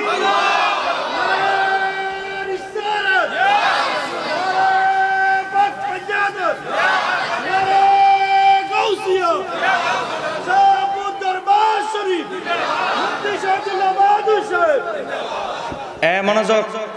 ইহুদি বালক তাকে বলতেছে, আজরাইল কিন্তু ঘুরতেছে, তোমার সময় কিন্তু শেষ, আমি নবী তোমাকে একটা সর্বশেষ চান্স দিচ্ছি, এই কারণে কারণ তোমার কলবে আমি নবীর প্রতি মহব্বত আছে। এই ছেলেকে যখন এই কথা বলা হলো, ইহুদি বালকটা তার বাবার দিকে তাকাইলো, বাবা কি ইশারা দেয়? বাবা চিন্তা করতে লাগলো, আল্লাহর হাবিব জীবনে কোনোদিন মিথ্যা কথা বলে নাই, আমার ছেলের যেহেতু নাকের ডগায় রূহ, আজরাইল ঘুরতেছে, তা আমার ছেলের আর সর্বনাশটা করে লাভ নাই। ইহুদি বালকের বাবা মাথা নোয়া বলতেছে, নাড়িয়ে বলতেছে, ঠিক আছে তুমি যেহেতু ওনারা ভালোই বসো, ওনার কালেমাই তুমি পড়ো। ইহুদি বালক আমার নবীর হাতে বায়াত হয়ে মুসলমান হলেন। আজরাইলকে আমার নবী ইশারা দিলেন, তার প্রাণটা নিয়ে গেল। এ বাবা, আমার নবী আল্লাহর দরবারে হাত উঠে বলে, মাওলা তোমার দরবারে শুকরিয়া আদায় করছি, আমাকে একজন এমন লোক ভালোবাসে, তাকে তুমি জাহান্নামের দরজা থেকে জান্নাতে ঢুকিয়ে দিয়েছো। একটু জোরে বলে। এ বাবা, আমার নবীকে সামান্য গোলামি করেছে, এটাও ইতিহাসের পাতায় লিপিবদ্ধ রয়েছে। কথা কন না কেন? ঠিক এই নবীর গোলামির উসিলায় তার কিন্তু হায়াতের বাজেট শেষ, কিন্তু আমার নবীর গোলামির বদৌলতে আল্লাহ তাকে জাহান্নামী থেকে জান্নাতি বানিয়ে দিয়েছে। এখন আপনাদের কাছে আমি জানতে চাই, এই যে ইহুদি বালক থেকে মুসলমান হলো, এই ইহুদি বালক থেকে মুসলমান হওয়ার সাথে সাথে সে মারা গেল। এই যে মারা ঈমান আনার পর সামান্য একটু মুহূর্ত সে জীবিত ছিল, এই সময় কি সে কোনো নামাজ পড়তে পারছে, রোজা রাখতে পারছে, হজ করতে পারছে, দান সদকা করতে পারছে? আপনি দূরবীন দিয়ে তাকাইলে মনে হবে তার আমলের পাল্লাটা জিরো, কিন্তু তার কলবে নবীর মুহাব্বতের কারণে সে থাকবে জান্নাতুল ফিরদাউসে। চিৎকার দিয়ে বলতে হবে সুবহানাল্লাহ। তাহলে নবীর মুহাব্বতের মূল্য আছে না নাই? জোরে বলতে হবে, নবীর মুহাব্বতের মূল্য আছে না নাই? এ বাবা, আমরা আজকে শাহ আলম হুজুর মানুষদেরকে আশিক রাসূলদেরকে ডাকে, নবীর ইশক মুহাব্বতের দিকে ডাকে। আশিক হওয়ার জন্য, বানানোর জন্য হেফজ করা করেছে, আশিক বানানোর জন্য আজকে এত বড় 3 দিন ব্যাপী তাফসীরুল কোরআন মাহফিল করেছে, সুন্নি মহাসম্মেলন করেছে। কেন করেছে? মানুষের হৃদয়ে যেন নবীর মুহাব্বত সৃষ্টি হয়। কথা বলেন না কেন? ঠিক কি না? এ বাবা মনে রাখবেন, আপনার প্রতি যদি সিনার ভিতরে যদি নবীর মুহাব্বত থাকে, পৃথিবীতে সরকার বলেন, রাষ্ট্রপ্রধান বলেন, যত কিছু আপনার বিরুদ্ধে থাকুক না কেন, কোনো অপশক্তি আপনাকে কিছু করতে পারবে না। কথা বলেন না কেন, ঠিক কিনা? আমার বাবার ভাইরা,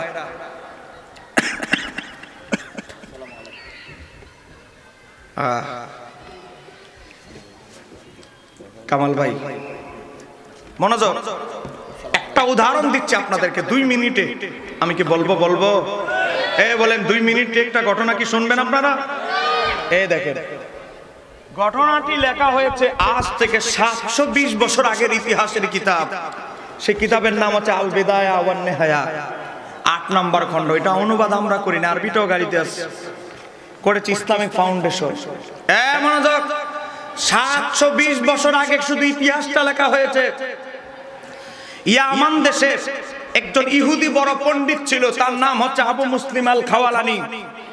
সে আবু মুসলিম আল খাওয়ালানি ইয়ামান দেশ থেকে, সে যেই ওস্তাদের কাছে শিষ্যত্ব গ্রহণ করেছে, সেই ওস্তাদ কি করেছে, তাওরাত কিতাবে যেই যেই পাতায় আমার নবীর আলোচনা আছে, এগুলো খাটের নিচে লুকায় রাখছে, এগুলো তাকে পড়তে দেয় নাই। মৃত্যু সজ্জায় আবু মুসলিম খাওয়ালানির উস্তাদে বলে, রে তোরে তো সব বিদ্যাই শিক্ষা দিলাম, 2টা বিদ্যা গোপন করেছি। একটা বিদ্যা হচ্ছে আখিরি নবীর পরিচয়, আর 2 নাম্বারটা হচ্ছে আখিরি নবী এখন পৃথিবীতে এসেছে, তার সুসংবাদ। আমি তোমার কাছে মাফ চাই, আমাকে মাফ করে দিও। খাটের নিচ থেকে ওই তাওরাতের যে পাতাগুলোতে নবীর আলোচনা আছে, ওই পাতাগুলো দিলেন। আবু মুসলিম খাওয়ালানি রওনা দিলেন ইয়ামান দেশ থেকে মদিনার উদ্দেশ্যে। হযরত আবু মুসলিম খাওয়ালানি মদিনায় আসলেন। মদিনায় আসার পর দেখে মাত্র 2 দিন হলো। বলেন কয়দিন? 2 দিন হয়ে গেছে আল্লাহর হাবিবকে রওজা মোবারকে দাফন করা হয়েছে। অঝরে আমার নবীর রওজা মোবারকের সামনে হযরত আবু মুসলিম খাওয়ালানি কাঁদতে লাগলেন। আবু মুসলিম খাওয়ালানিকে আবু বকর সিদ্দিক বলেন, তুমি মদিনায় থাকো।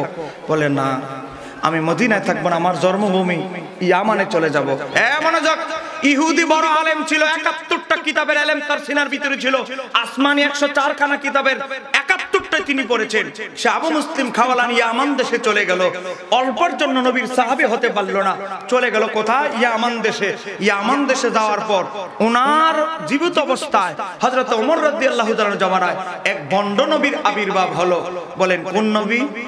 ভণ্ড নবী। আমার নবী বলেছে কিয়ামতের আগে 30 জন ভণ্ড নবী আসবে। গভীরভাবে লক্ষ্য করেন, ভণ্ড নবীর আবির্ভাব হলো। এই ভণ্ড নবীর পয়সাপাতি আবার ভালো, টাকা পয়সা খরচ করে কিছু দালাল ঠিক করে, আমার বুয়া মুআজ্জাজা মানুষের কাছে সাপ্লাই দিতে থাকবি, তাহলে আমার অনুসারী বাড়বো। 50-60 জন 100 জন দালাল বাইরে লাগিয়ে রাখছে, বাজারে ছেড়ে রাখছে, বিভিন্ন জায়গায় ছেড়ে রাখছে। এই দালালরা কি করতে লাগলো? বলতে লাগলো, অমুক নবী উনি এমন এমন মুআজ্জাজা দেখিয়েছে। ও বাবা, মুসলমানরা যখন তার বিরোধিতা করতে লাগলো, ওই ভণ্ড নবী তার দালাল দিয়ে, গুন্ডা বাহিনী দিয়ে তাদেরকে হত্যা করে ফেলতো, গুম করে ফেলতো, রাস্তা থেকে তুলে নিয়ে যেত, মরুভূমিতে কাজ করলে সেখান থেকে তুলে নিয়ে যেত। মানুষ, মুসলমানরা, সাধারণ মানুষ ভয়, তার বিরুদ্ধে কথা বলতে ভয় পেয়ে গেল। এমন এক অবস্থায় আমার নবীর একজন আশিক, নবীকে দেখার সৌভাগ্য তার হয় নাই, আবু মুসলিম খাওয়ালানি, সে ইয়ামান দেশের সানা শহরের উঁচু এক জায়গায় পাথরের উপরে দাঁড়িয়ে, দেখ পারতেছে কেন, কি সমস্যা? ইয়ামান দেশের সানা শহরের রাজধানীতে একটা উঁচু পাহাড় পাথরের উপরে দাঁড়ায় মানুষকে ডাকতে লাগলো, ইয়া আইয়ুহান নাস, হ্যাঁ মানুষের এদিকে আসো, এদিকে আস। বাজারের সমস্ত মানুষ জড়ো হয়ে গেল। আমার নাম আবু মুসলিম খাওয়ালানি, আমার নাম আবু মুসলিম আল খাওয়ালানি আল ইয়ামানি। আমি নবীর সাহাবী হওয়ার সৌভাগ্য আমার হয় নাই, কিন্তু আমি নবীর দোয়া পেয়েছি রওজা মোবারক থেকে। আমি আবু মুসলিম খাওয়ালানি তোমাদের ভণ্ড নবীকে চ্যালেঞ্জ দিচ্ছি, বাহাস করার জন্য। বাহাস হবে তবে কিতাবের জোরে নয়, বাহাস হবে জবানের জোরে নয়, বাহাস হবে বেলায়েতের জোরে। বেলায়েতের জোরে বাহাস হবে। শাহজালাল ইয়ামানি হযরত খাজা গরিবে নওয়াজ এলেম দিয়া, কিতাব দিয়া মানুষকে কালেমার ছায়া তলে আনে নাই, এনেছে বেলায়েতের জোরে। কথা বলেন না কেন, ঠিক কিনা? বাহাস হবে বেলায়েতের জোরে। বাহাস কিভাবে হবে? বাহাস হবে আগামীকাল সকাল 10টায় আগুনের কুণ্ডলী বানানো হবে, আগুনের ভিতরে আমিও ঝাঁপ দিব 1 ঘন্টা। 1 ঘন্টা আমি আগুনের ভিতরে থাকবো। 1 ঘন্টা থাকার পর যদি আগুন আমাকে খেয়ে ফেলে তাহলে আমার নবী মিথ্যা, আর এই ভণ্ড নবীকে আগুনের ভিতরে ঢুকাইবা, তাকে যদি আগুনে খেয়ে ফেলে তাহলে সে ভণ্ড নবী, সে মিথ্যা। একটু জোরে বলা যাবে কি সুবহানাল্লাহ? বলেন এই চ্যালেঞ্জ কি আদামোল্লাহ কোন আদামোল্লাহ কখনো নিতে পারবে? আপনাদের এই বরুরার যত খারিজি মোল্লা আছে সবগুলো একসাথে গাঁটটি বানিয়ে হলো তোমাদের মধ্য থেকে একজনকে প্রতিনিধি বানাও, এই চ্যালেঞ্জ কি সবাই দিতে পারবে? আবু মুসলিম খাওয়ালানি চ্যালেঞ্জ দিয়ে চলে গেলেন, ইশারের নামাজ পড়লেন, কেঁদে কেঁদে নবীর প্রতি দুরূদ শরীফ পড়তেছে। হযরত আবু মুসলিম খাওয়ালানি রাহমাতুল্লাহ আলাইহি ঘুমিয়ে গেছেন। ঘুমের ঘরে দেখে রাহমাতাল লিল আলামিন ইয়ামান দেশে আবু মুসলিম খাওয়ালানি ঘুমিয়ে আছে। রাহমাতাল লিল আলামিন আবু মুসলিম খাওয়ালানির ঘরে তাশরিফ এনেছে। একটু জোরে বলা যাবে কি সুবহানাল্লাহ? আমার নবী আবু মুসলিম খাওয়ালানিকে বললেন, ও আবু মুসলিম খাওয়ালানি ঘুম থেকে উঠো। উনি ঘুম থেকে উঠলেন, ঘুমের ভিতরে স্বপ্ন দেখতেছে স্বপ্ন বাস্তব। চোখ খুলে দেখে আমার নবী ওনার খাস কামরায় দাঁড়িয়েছে। আমার নবী বললেন আমার দিকে আসো। আমার নবী তাকে জড়িয়ে ধরলেন, তার গোটা শরীরের মাঝে মালিশ করে দিলেন। আমার নবীর নূরানি হাত যার শরীরের মাঝে লেগেছে তাকে কোনোদিন এই দুনিয়ার আগুন তো দূরের কথা জাহান্নামের আগুনও স্পর্শ করতে পারবে না। কথা কোন ঠিক কিনা? আমার নবী বললেন আবু মুসলিম খাওয়ালানি তুমি আমার এত বড় আশিক, তুমি আমাকে এত বেশি ভালোবাসো, আমি খুশি হয়ে গিয়েছি তোমার প্রতি, আমি তোমার জন্য দোয়া করে দিলাম।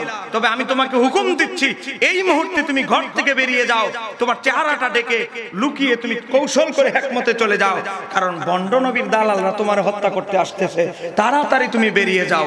একটু জোরে বলেন বাহাসের মাত্র অল্প কিছুক্ষণ আগে তোমার চেহারা প্রকাশ করবে। আবু মুসলিম খাওয়ালানি চলে গেল। ভণ্ড নবীর অনুসারীরা দেখে ঘরে কেউ নাই, বিছানাটা দাঁত দিয়া দেখে বিছানাটা গরম, বুঝতে পারছে কিছুক্ষণ আগে চলে গেছে। বাবা আমি ইতিহাসের কিতাব থেকে বলছি, ফইরা ফইরা শোনাবো, আগে মূল কথাটা বুঝছি। আবু মুসলিম খাওয়ালানি চলে গেল, ভণ্ড নবীর অনুসারীরা এসে দেখে লোক নাই। ফজরের পর থেকেই ঢোল বাজানো শুরু করেছে, দপ দপ আওয়াজ শুরু করে দিয়েছে। ভণ্ডন তোমাদের নবী ইসলাম ধর্মের নবীর একজন অনুসারী কি নাকি কি জানি নাম কি জানি আবু মুসলিম খাওয়ালানি এভাবে বলতেছে দালালেরা। হ্যাঁ তো ফালাইছে বাসের চ্যালেঞ্জ দিয়া। বলেন আমার নবীর আশেকরা কি কখনো পালায়? নবীর যত আশেকরা বাবা এই বাংলার জমিনে যারা সুন্নিয়তের জন্য জীবন দিয়েছে, বাহাস মুনাজারা করেছে, নবীর কোন আশেক জীবনে কোনদিন বাহাসের চ্যালেঞ্জ দিয়ে পালিয়েছে তার কোন নিদর্শন ইতিহাসে নাই। আবু মুসলিম খাওয়ালানি শুনতেছে, এর পাশে এই দব বাজায় বাজায় এর বিরুদ্ধে বলতেছে। আবু মুসলিম খাওয়ালানি দাঁতগুলো কিমরে ধরে রাখছে, কারণ আমার নবী বলেছে সাবধান, বাসের কিছুক্ষণ আগে ছাড়া তোমার মুখ প্রদর্শন করবে না, চেহারা প্রদর্শন করবে না, এটা আমার নবীর নির্দেশ। বাহাসের সময় যখন নিকটবর্তী হয়ে গেল, আবু মুসলিম খাওয়ালানি রুমালটা সরায়া মুখ থেকে পর্দা সরায়া বলে পাথরের উপরে দাঁড়ায়া, আমি আল্লাহর হাবিবের উম্মত মুহাম্মদুর রাসূলুল্লাহ সাল্লাল্লাহু আলাইহি সাল্লামের উম্মত, আল্লাহর হাবিবের উম্মতেরা কখনো পালায় না। দাঁড়ায় বলে বাহাস বাহাস এখনই হবে, আগুন জ্বালাও, তোমার ভণ্ড নবীর নিয়ে আসো। এই বেচারা যখন শুনছে আবু মুসলিম খাওয়ালানি অপেক্ষা করতেছে, এই বেচারা আসতেছে না, টাইনে হেসরা বক্তবিন্দুরা টাইনে বাহাসের ময়দানে নিয়ে এসেছে। স্টেজ করা হয়েছে, অতিথি আর হাজার হাজার ইয়ামান দেশের আশেপাশে যত মানুষ আছে সব জড়ো হয়ে গেল যে আগুন বেলায়েতের প্রতিযোগিতা হবে। বাবা আবু মুসলিম খাওয়ালানি রেডি হয়ে গেলেন, বলেন আমি রেডি। আগুন কি রেডি? আগুন রেডি, আগুন জ্বালিয়ে দাও। আবু মুসলিম খাওয়ালানি পাগড়ি পরিহিত অবস্থায় আবু মুসলিম খাওয়ালানি তিনি ঢুকে গেলেন আগুনের কুণ্ডলীর ভিতরে। কথা ছিল, চুক্তি ছিল 1 ঘন্টা আগুনের কুণ্ডলীর ভিতরে থাকবেন, কিন্তু তিনি ছিলেন 3 ঘন্টা। একটু জোরে বলেন না সুবহানাল্লাহ। 3 ঘন্টা পর যখন তিনি বের হচ্ছেন, ভণ্ড নবী দিল একটা দেউর। ভণ্ড নবীর অনুসারীরা তার অনুসারীরাই তারে ধরে এমন গণপিটানি দিছে, দুনিয়া থেকে জাহান্নামে পাঠিয়ে দিয়েছে। বাবা, তখন মুসলমান যত ভণ্ড নবীর অনুসারী ছিল তারা আবার তওবা করে কালেমা পড়ল। এই সংবাদ পুষতে চলে গেল হযরত ওমর রাদিয়াল্লাহু তাআলার কানে। হযরত ওমর রাদিয়াল্লাহু তাআলা কি করলেন? ইমাম ইবনে কাসির আল বিদায়া ওয়ান নিহায়া খণ্ড নাম্বার 8 পৃষ্ঠা নাম্বার 277, বলেন পৃষ্ঠা নাম্বার 277, কিচ্ছা বলছেন আমি, সনদ সহ রিওয়ায়াত বলছি। 277 পৃষ্ঠা ইমাম ইবনে কাসির উল্লেখ করছেন, কয় কি এই খবর যখন হযরত ওমর রাদিয়াল্লাহু তাআলার দরবারে চলে গেলেন, হযরত ওমর চিঠি পাঠায় বলে, আবু মুসলিম খাওয়ালানি, আমি আমিরুল মুমিনিন ওমর ইবনে খাত্তাব তোমাকে অনুরোধ করছি, হুকুম দিচ্ছি বলে নাই, বলছে আমি অনুরোধ করছি তুমি একবার ইয়ামান দেশে আসো। আমি রাষ্ট্রীয় ব্যস্ততার কারণে ইয়ামানে যেতে পারছি না, আমি ওমর তোমাকে অনুরোধ করছি তুমি একবার মদিনায় আসো, আমি তোমাকে দেখে সৌভাগ্যবান হতে চাই। একটু জোরে বলেন সুবহানাল্লাহ। হযরত ওমর রাদিয়াল্লাহু তাআলা চিঠি পেয়ে আবু মুসলিম খাওয়ালানি রওনা দিলেন ইয়ামান দেশ থেকে। মদিনায় যখন আসলেন, হুজুর কি আসতেছে না, গভীর মনোযোগ। হযরত ওমর রাদিয়াল্লাহু তাআলার দরবারে যখন হযরত আবু মুসলিম আল খাওয়ালানি আসলেন, আসার পরে কি হলো, হযরত ওমর রাদিয়াল্লাহু তাআলা উনি একটা চেয়ারে বসা ছিলেন, চেয়ারটা ছেড়ে দিয়ে তাকে বসতে দিলেন। বসতে দেওয়ার পরে হযরত ওমর রাদিয়াল্লাহু তাআলা বললেন, সমস্ত প্রশংসা আল্লাহর, যিনি আমাকে মৃত্যুর পূর্বে উম্মতে মুহাম্মাদির মাঝে এমন এক ব্যক্তির দর্শন দান করেছেন যার সাথে আল্লাহ হযরত ইব্রাহিম আলাইহিস সালামের ন্যায় আচরণ করেছেন। জোরে বলেন না সুবহানাল্লাহ। হাত উঠায়া হযরত ওমর ইবনে খাত্তাব উনার চেহারে বসাইতে দিয়া আল্লাহর দরবারে হাত উঠায়া বলে, মাওলা তোমার দরবারে শুকরিয়া আদায় করছি, এমন একজন ব্যক্তি তুমি উম্মতে মুহাম্মাদির মাঝে তুমি রেখেছো, তাকে আবার আমার জিয়ারত দিয়েছো, দিদার দিয়েছো, তার সাথে সাক্ষাৎ করা। আল্লাহ যার সাথে তুমি ইব্রাহিম নবীর সাথে যেমন আচরণ করেছো তার সাথেও তেমন আচরণ করেছো। ও মাওলা, আমি তাকে দেখে আমি সন্তুষ্ট, খুশি, তুমি উম্মতে মুহাম্মাদিকে এত মর্যাদা দান করেছো। একটু জোরে বলেন না সুবহানাল্লাহ। আবু মুসলিম খাওয়ালানিকে তারপরে এরপর দেখেন ইমাম ইবনে কাসির লিখতেছে, এরপর তিনি মানে হযরত ওমর তার দুই চোখের মাঝখানে মানে কপালে চুমু খাইতে লাগলেন। একটু জোরে বলেন না সুবহানাল্লাহ। বাবা, নবীর আশিক যদি হতে পারে, নবীর পক্ষে যদি ঝুঁকি আপনি নেন, বলেন আমার নবী আপনার সাথে আছে না নাই? বাবা, ঝুঁকি নিতে আমরা পারি না। নবীর জন্য আমরা মুখে চ্যালেঞ্জ দেই, বহু বক্তা আছে, বহু মানুষ আছে, নবীর জন্য মুখে চ্যালেঞ্জ দেওয়ার পর যখন শুনে একটু ঝামেলা 19-20 হতে পারে, বলে বাইরে আমি তো বলে ফেলছি, যাক সমঝোতা করে দেন, বাস টাস দরকার নাই। এরকম বহু বক্তা, বহু মৌলবীও আমরা চিনি। মনে রাখতে হবে, নবীর পক্ষে যদি আপনি নেমে যান, যদি আপনার খুলুসিয়াত থাকে, আমার নবী আপনার পাশে আছেই আছে। কথা বলেন না কেন, ঠিক কিনা? আবু মুসলিম খাওয়ালানি যখন আগুনের কুণ্ডলীর ভিতরে ছিলেন, তখন তিনি মুস্কি মুস্কি হাসতেছিলেন। তখন ওনার অনুসারীরা জিজ্ঞাসা করেছিল, আগুনের ভিতরে থাকা অবস্থা আপনি কেন মুস্কি হেসেছিলেন? আবু মুসলিম খাওয়ালানি বলে, মুস্কি হাসার একটাই কারণ, আমার নবী আগুনের কুণ্ডলীর বাইরে আমার দিকে তাকায় তাকায় মুস্কি হাসতেছিল। বলেন, নবীর আশিকদের সম্মান দুনিয়াতে আখিরাতে সব জায়গায় আছে না নাই? জোরে বলতে হবে, আছে না নাই? সম্মানিত আমার দিনী ভাইরা, আমি আপনাদের কাছে বলতে চাই, আমাদের মাযহাবের নাম হানাফি। আমরা হানাফি মাযহাবের অনুসারী। হানাফি মাযহাব পৃথিবীর সর্বশ্রেষ্ঠ মাযহাব। হানাফি মাযহাবের ইমামকে বলা হয় ইমামে আজম। ইমামে আজম কিভাবে হলেন? আপনি আপনার বড়ুয়া বহু কওমি মাদ্রাসা আছে, তাকে গিয়ে জিজ্ঞাসা করবেন, আমাদের ইমামকে যে বলা হয় ইমামে আজম, একটু যদি বলতেন উনাকে ইমামে আজম কেন বলা হয়, বলবে উত্তর কিন্তু 100 থেকে 100% ভুল। সঠিক উত্তর কি?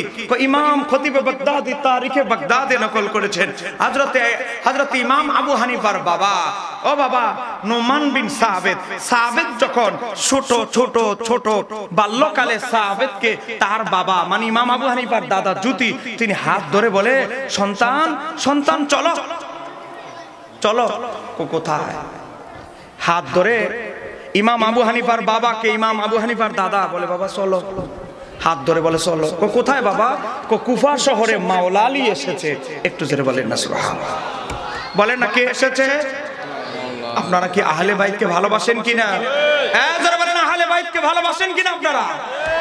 ইমাম আবু হানিফার দাদা ইমাম আবু হানিফার বাবারে হাতে ধরে বলে, চলো বাবা। কেন? ইমাম বেলায়েতের সম্রাট মাওলা আলী কুফাতে এসেছে, উনার একটু দোয়া নিয়ে আসি চলো না। ইমাম আবু হানিফার দাদা ইমাম আবু হানিফার বাবাকে নিয়ে চলে গেছে কুফা নগরীতে মাওলা আলীর কাছে। মাওলা আলীকে একটু ফল হাদিয়া দিলেন। ফল হাদিয়া দেওয়ার পরে ইমাম আবু হানিফার দাদা বলে, ও শেরে খোদা মাওলা আলী, ও নবীর কন্যার জামাতা, ও বেলায়েতের সম্রাট, আমি আমার ছেলেটার জন্য একটু দোয়া চাই। মাওলা আলী বলে, তোমার ছেলের জন্য দোয়া করে দিলাম, তোমার ছেলের বংশ থেকে এমন একটা আওলাদ আসবে যার জ্ঞানে গোটা পৃথিবী আলোকিত হবে। চিৎকার দিয়ে বলতে হবে সুবহানাল্লাহ। ইমাম আবু হানিফা হচ্ছে মাওলা আলীর নজর, মাওলা আলীর বেলায়েতের নজর, মাওলা আলীর দোয়ার ফসল হচ্ছে ইমাম আবু হানিফা রাহমাতুল্লাহ আলাইহি। একটু জোরে বলা যাবে কি সুবহানাল্লাহ? এ বাবা, প্রশ্ন নাকি?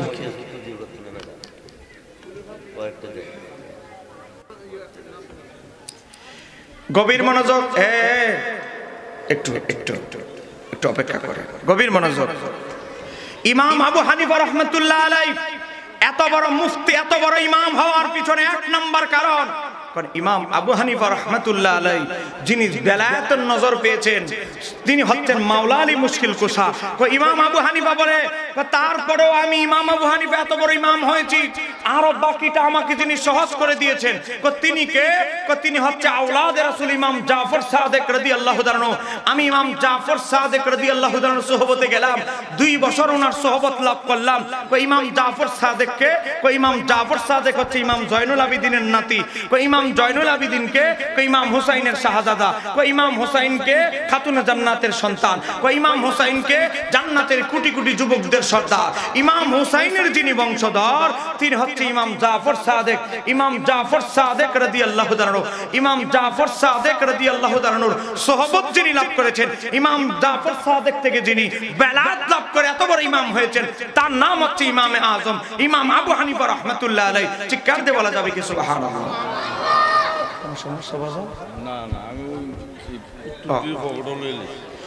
গভীর মনোযোগ, মনোযোগ বাবা। ইমাম আবু হানিফা সম্পর্কে 2টি কথা আমি বলছি, কারণ আমরা মাযহাবে হানাফি, কিন্তু ইমাম আবু হানিফা সম্পর্কে আমরা কিছুই জানি না। আজকে যদি জলম বাজারে যান 100 জন মানুষকে জিজ্ঞাসা করেন, বলবে 100 জন হানাফি, কিন্তু 99 জনই বলবে ইমাম আবু হানিফা কত সালে মারা গেছে জানি না। আজকে আমরা এমন ইমামের অনুসারী হলাম, কিন্তু ইমামের নাম বলতে গেলে আমরা ভয় পাই। বাবা, ইমাম আবু হানিফার কত সালে ইন্তেকাল ওফাত এটা বলতে আমরা চিন্তিত হয়ে পড়ি। ইমাম আবু হানিফা এমন একজন ইমাম ছিলেন, ইমামে আজম কেন ইমাম আবু হানিফা হয়েছে? তো পৃথিবীর এমন জটিল জটিল প্রশ্ন, এমন গুরুত্বপূর্ণ প্রশ্ন, পৃথিবীর বড় বড় আলেমরা যেই উত্তর দিতে ব্যর্থ হতেন, ইমাম আবু হানিফা বলে এটা আমার কাছে হলো পানিবাতের মতো। একটু জোরে বলেন না সুবহানাল্লাহ। একটা ঘটনা মনে পড়ে গেল, আমি বলে 2টা কথা বলবো মাযহাবের গুরুত্বের উপরে। মনোযোগ। ইমাম আবু হানিফা রাহমাতুল্লাহ আলাইহি একবার কুফায় ছিলেন। কুফা নগরীতে একজন বড় শিল্পপতি, বলেন না একজন কি শিল্পপতি, বাবা গুরুত্বপূর্ণ হইলে দিয়ে আপনার কাছে দেন, রাখেন। মনোযোগ। ইমাম আবু হানিফা রাহমাতুল্লাহ আলাইহি যে শহরে বসবাস করেন, সেই শহরে একজন বড় ধনী ব্যবসায়ী, মানে কুফা শহরের সবচেয়ে শিল্পপতি, টাকার অভাব নাই, স্বর্ণ কিনে না, কিনে হীরা মণিমুক্তা। এখন তার হলো 2 স্ত্রী, এই বেচারা এক স্ত্রী এক বউরও বিশ্বাস করে না, অনেক হীরা মণিমুক্তা কিনেছে। সে বলে এগুলোকে আমি পরবর্তীতে বড় ব্যবসায়িক চালানে খরচ করব। সে কি করলো, একবার রাত্রে বেলা নিশীথে তার সেই হীরা মণিমুক্তা জাওহার গুলো এক গর্তের ভিতরে লুকায় রাখলো। 8 থেকে 9 বছর পর, মনোযোগ, 8 থেকে 9 বছর পর হঠাৎ তার মনে হলো, আরে আমার যে হীরা মণিমুক্তা গুলো আছে এগুলোকে গর্ত থেকে উঠায়া এগুলোকে আমি ব্যবসায় ইনভেস্ট করি, তাহলে আমার একটা বড় ধরনের ব্যবসা হবে। বাবা, হীরা মণিমুক্তা গুলো কোথায় লুকিয়ে রেখেছে হঠাৎ এটা ভুলে গেছে। হঠাৎ এটা ভুলে যাওয়ার কারণে সে যেই জায়গায় সন্দেহ করেছে ওই জায়গার মাটি দূরের কথা 50 হাত পর্যন্ত গর্ত করে ফেলেছে, কিন্তু ওই জায়গায় কোনো হীরা মণিমুক্তা নাই। মানে মূল কথা হচ্ছে সে তার আসল জায়গায় ভুলে গেছে। আসল জায়গা ভুলে গেছে, কোন জায়গায় তার হীরা মণিমুক্তা গুলো লুকিয়ে রেখেছে। এখন সে প্রথমে গেছে কবিরাজের কাছে, তন্ত্র মন্ত্র আবল তাবল যা আছে সবার শেষ। তারপরে গেল পীর বুজুর্গদের কাছে যাওয়া শুরু করছে। ওনার শহরে যারা মনে না যেন বিভিন্ন হুজুর টুজুর আছে, খতম টতম পড়াইলে দোয়াটাও পড়ায় দেখে কোনো কাম হচ্ছে না। ওই ব্যক্তি বাবা মনোযোগ, কুফার যিনি সবচেয়ে বড় ব্যবসায়ী, সে বসরার বড় বড় আলেমদের কাছে চিঠি পাঠালো। বাবা মক্কার বড় বড় আলেম, সিরিয়ার বড় আলেম, বাবা বিভিন্ন শহরের বড় বড় আলেমদের কাছে চিঠি পাঠাইলো যে আমার বিশাল কোটি কোটি কোটি টাকার সম্পদ, হীরা জওহর, এগুলো আমি এক জায়গায় লুকিয়ে রেখেছি, কিন্তু 8-9 বছর পরে জায়গাটা ভুলে গেছি কোন জায়গায় গর্তের মধ্যে লুকিয়েছি। মনে করার যেই জায়গায় আমার সম্পদগুলো লুকায় রাখছি, ওই ভুলে যাওয়া জিনিসটা মনে আসার কোনো আমল আছে কিনা, পদ্ধতি আছে কিনা, তদবির আছে কিনা। এই বেচারা গোটা পৃথিবীর যত মুসলিম শহর আছে সব জায়গায় চিঠি পাঠাইতে পাঠাইতে গিয়ে সব শেষে চিঠি পাঠাইলো মদিনা শরীফে ইমাম মালিকের কাছে। ইমাম মালিকের কাছে চিঠি গেল। ইমাম মালিক সব দেশের চিঠি পড়তেন, শুধু এক দেশের চিঠি নিজের হাতে পড়তেন না, সেটা হলো ইরাক। ইরাকের কুফা নগরীর মানুষের চিঠি ইমাম মালিক ধরতেন না, কারণ কুফার মানুষরা ইমাম হুসাইনের সাথে গাদ্দারি করেছে। ইমাম মালিককে বলা হলো কুফা থেকে চিঠি এসেছে। ইমাম মালিক বলে আমাকে দিস। এরপর কি লিখছে? লিখেছে একজন ব্যবসায়ী, সে তার অনেক মণিমুক্তা হীরা জওহর সে এক গর্তের মধ্যে লাগছে, সে কাউকে সাক্ষী না রেখে একা রাখছে, কিন্তু সেটা ভুলে গেছে এটা কোথায় রাখছে। ভুলে যাওয়া জিনিসটা মনে হওয়ার কোনো আমল বা কিছু সমাধান আছে কিনা এটা আপনার কাছে জানতে চায়।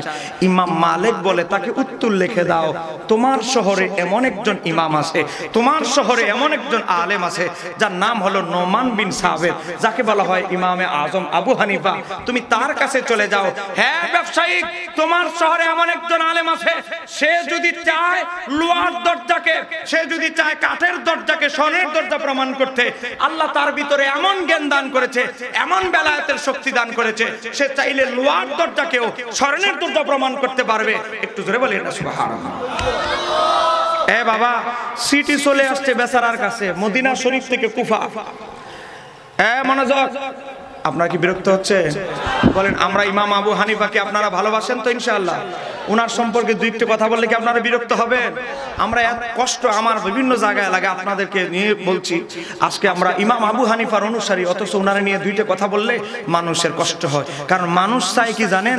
কিছুদিন আগে এক বেচারার সাথে মাহফিল করছে আপনাদের লাকসামের এক বক্তা, নাম বলি না, নাম বললে চিনে ফেলবেন, এরাদের আবার কয়েক ভাই আছে সবই বক্তা। বাবা ওয়াজ করতেছে, এক আল্লাহর ওলি বেলে জঙ্গলে গেছে, সাপ বেলে সাইডে দিয়ে যাচ্ছে, সাপুরে বেলে সাপ ধরতেছে, সাপে বেলে আল্লাহর ওলির কইতাছে, ও আল্লাহর ওলি আমারে রক্ষা করেন। কি করবো? তাহলে পকেটে ঢুকো, পকেটে ঢুকলেও এমন মন্ত্র জানে ধরে ফেলবে। তাহলে কি করবো? আমার কাপড় সবরে ব্যাগের ভিতরে ঢুকো, এখানেও ঢুকতে পারবো না। আল্লাহর ওলির সাপে বেলে বলতেছে আপনি হা করেন, আপনার মুখের ভিতরে ঢুকে পেটের ভিতরে চলে যায়, সে আবার চলে যাওয়ার পর আমি আবার বেরিয়ে যাব। নাম বলতে চাই না, আমার বউয়ের একটা ঘটনা ফিনিশিং দিতেছে। বাবা সাপ বেলে পেটের ভিতরে গেছে আল্লাহর ওলি, যাওয়ার পরে সাপ উড়ে আসলো। আপনি কি এমন রঙের একটা সাপ যাইতে দেখছেন? আল্লাহর ওলি বলে হ্যাকমত করে, মিথ্যা কথা বলে না, এদিক দিয়ে চলে গেছে, মানে এদিক দিয়ে বুক দিয়ে উঠছে, তো বুঝেন না ব্যাপারটা? আমার বাবারা ভাইরা, সাপ উড়ে চলে গেছে, আল্লাহর ওলি নাকি সাপ উড়ে রে বলে, সাপ রে বলতেছে সাপ তাড়াতাড়ি বের হ। আমি বের হব না, তোমার কলিজা খাবো, অমুক খাবো, বুঝেন না? ওয়াজ রসকস দিয়ে বানাইতে এই ওয়াজ রে বানাইলেছে 1 ঘন্টা 12 মিনিট ধরে বলতেই আছে। আমি তো মূল কথা বলে ফেলেছি, তারপর আল্লাহর ওলি বলে কি ইসমে আজম দিয়ে বের করে ফেলেছে। এই হইল ওয়াজ, আর আপনারা তাদেরকে দাওয়াত দেন ভাই 30,000 টাকা। কিন্তু আমি ইমাম আবু হানিফার মতো এমন এক মহান ব্যক্তির কথা বলছি, আমাদের কিছু লোকদের ভালো লাগে না। আফসোস, ওয়াজের মঞ্চগুলো আজকে হারিয়ে যাচ্ছে। কথা বলে না কেন? ঠিক কিনা? এজন্য আমাদের লোকগুলো, যুবকগুলো চলে যাচ্ছে আমাদের থেকে। কলেজ বিশ্ববিদ্যালয়ের ছেলেগুলো আজকে সুন্নিয়তে আসতে চায় না, চলে যাচ্ছে তাদের দিকে। তার কারণ আমরা ওয়াজকে পরিবর্তন করতে পারি নাই। কথা কোন ঠিক কিনা? আপনাদের কি ঘটনা কি মনে আছে?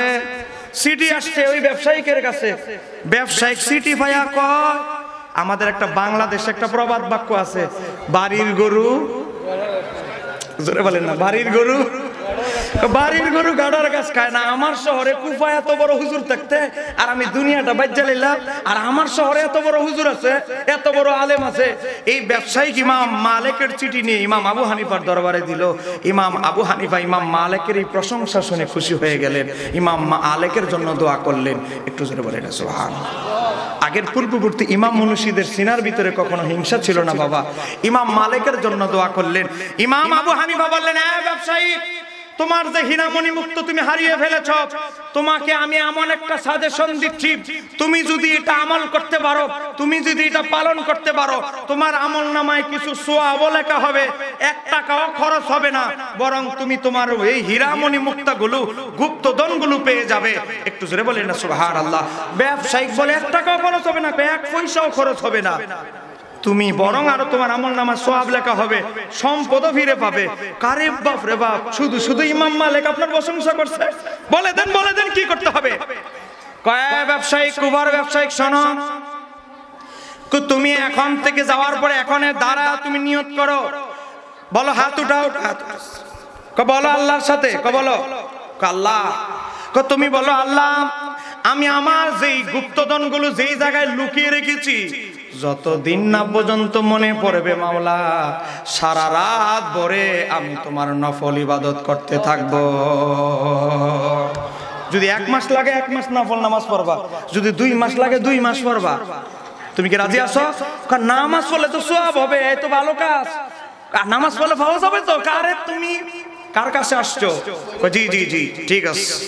সুন্দর করে চলে গেছে বাড়িতে। ইশারের নামাজের সময়, মনোযোগ, ইশারের নামাজের সময় একটা শাবল, আমাদের কুমিল্লা বলে শাবাল নাকি, শাবল আর একটা কোদাল নিয়ে রওনা দিয়েছে মসজিদের দিকে, ইশারের নামাজ পড়বে। উনার 2 ম্যাডাম বেগম সাহেবা বলে, তুমি যাইবা নামাজ পড়তে ইশারের নামাজে, তো কোদাল আর শাবাল নিছো কেন? এটা যদি তোমরা হিস্ট্রিটা জানতাই, তাহলে তো আর এতদিন আমি আর সারা পৃথিবী ঘুরি না। তোমরা চুপ থাকো, কিছুদিন তোমাদের সাথে আমার দেখা হবে না, ঘন ঘন এখন মসজিদে একটু ইবাদত বন্দেগীতে কাটাবো। এই বেচারা চলে গেছে মসজিদে যায় কিছু মুদ্রা নিছে, ইমাম সাহেবকে দিছি কিছু হাদিয়া, মুয়াজ্জিন সাহেবকে দিছি কিছু হাদিয়া।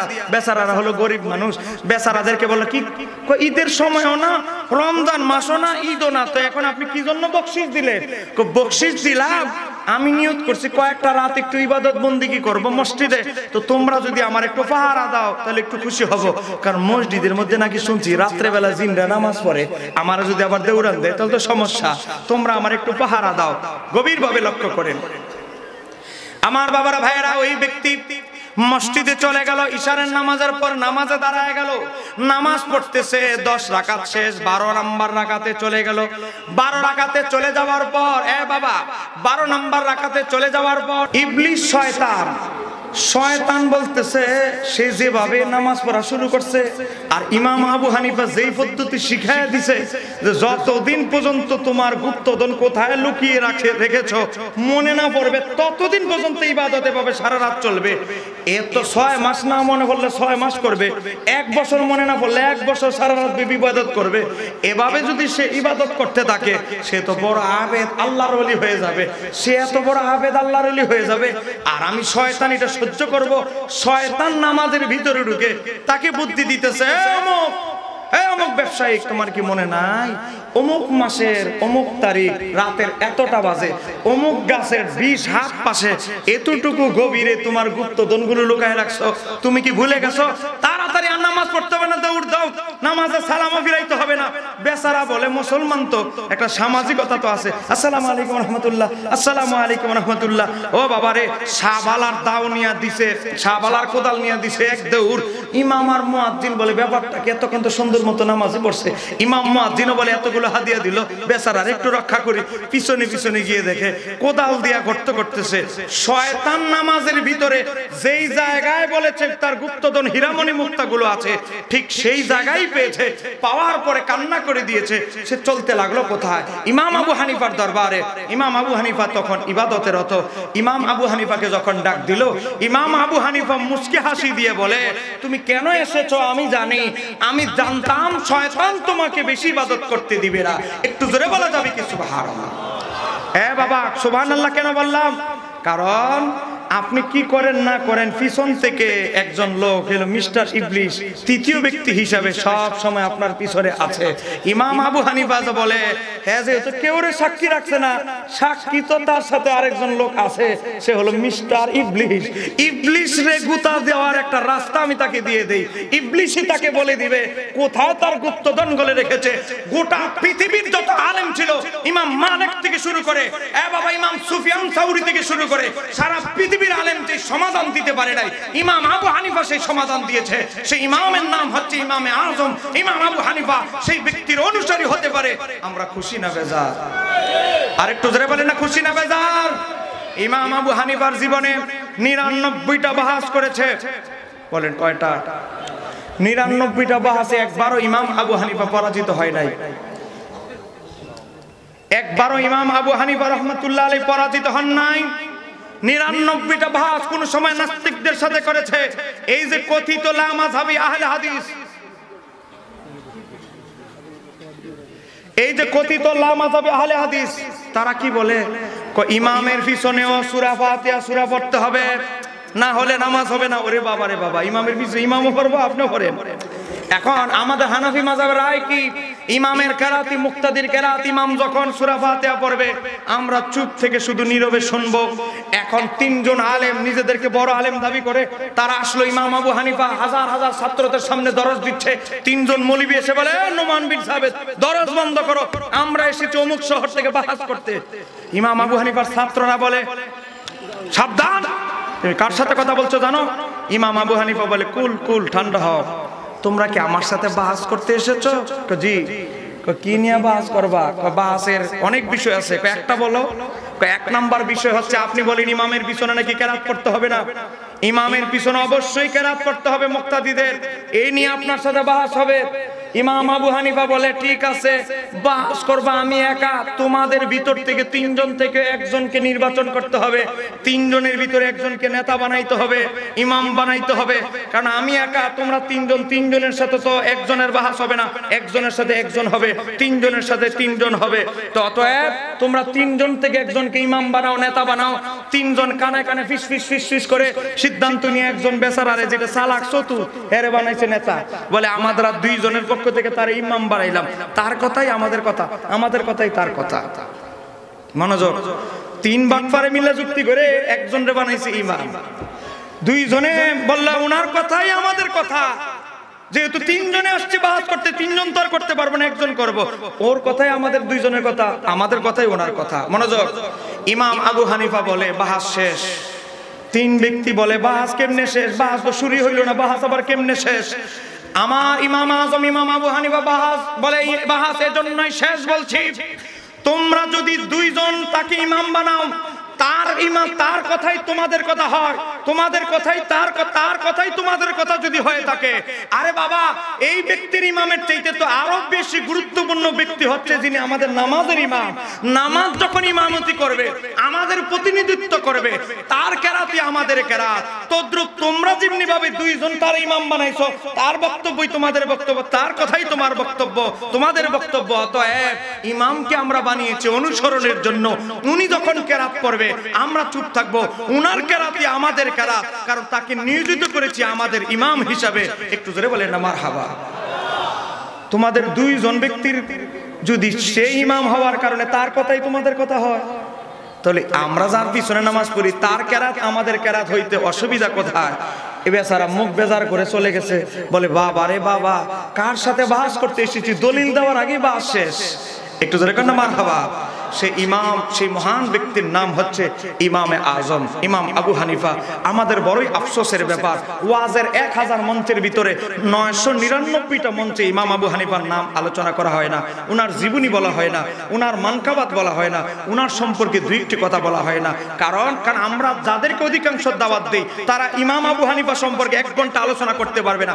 যদি করতে পারে পাঞ্জাবি খুলে এখান থেকে চলে যাব, বলতে পারবে না। কারণ উনার আছে কাহিনীর ওয়াজ, মানুষ পছন্দ করে বেশি। ওরে বাবা, অলৌকিক উল্টা পাল্টা ঘটনা মানুষ পছন্দ করে বেশি। ওনাদের ওয়াজের টপিক হচ্ছে এটা। এ বাবা, ইমাম আবু হানিফা সম্পর্কে যদি রিসার্চ না করেন, রিসার্চ না করার কারণে আমাদের কলেজ বিশ্ববিদ্যালয়ের ছেলেগুলো লামাযাবি হয়ে যাচ্ছে। আজকে কুমিল্লা টাউনে যান, আপনি ঢাকা শহরে যান, যে কোনো সিটিতে যাবেন, যুবক ছেলেরা কেন লামাযাবি হচ্ছে?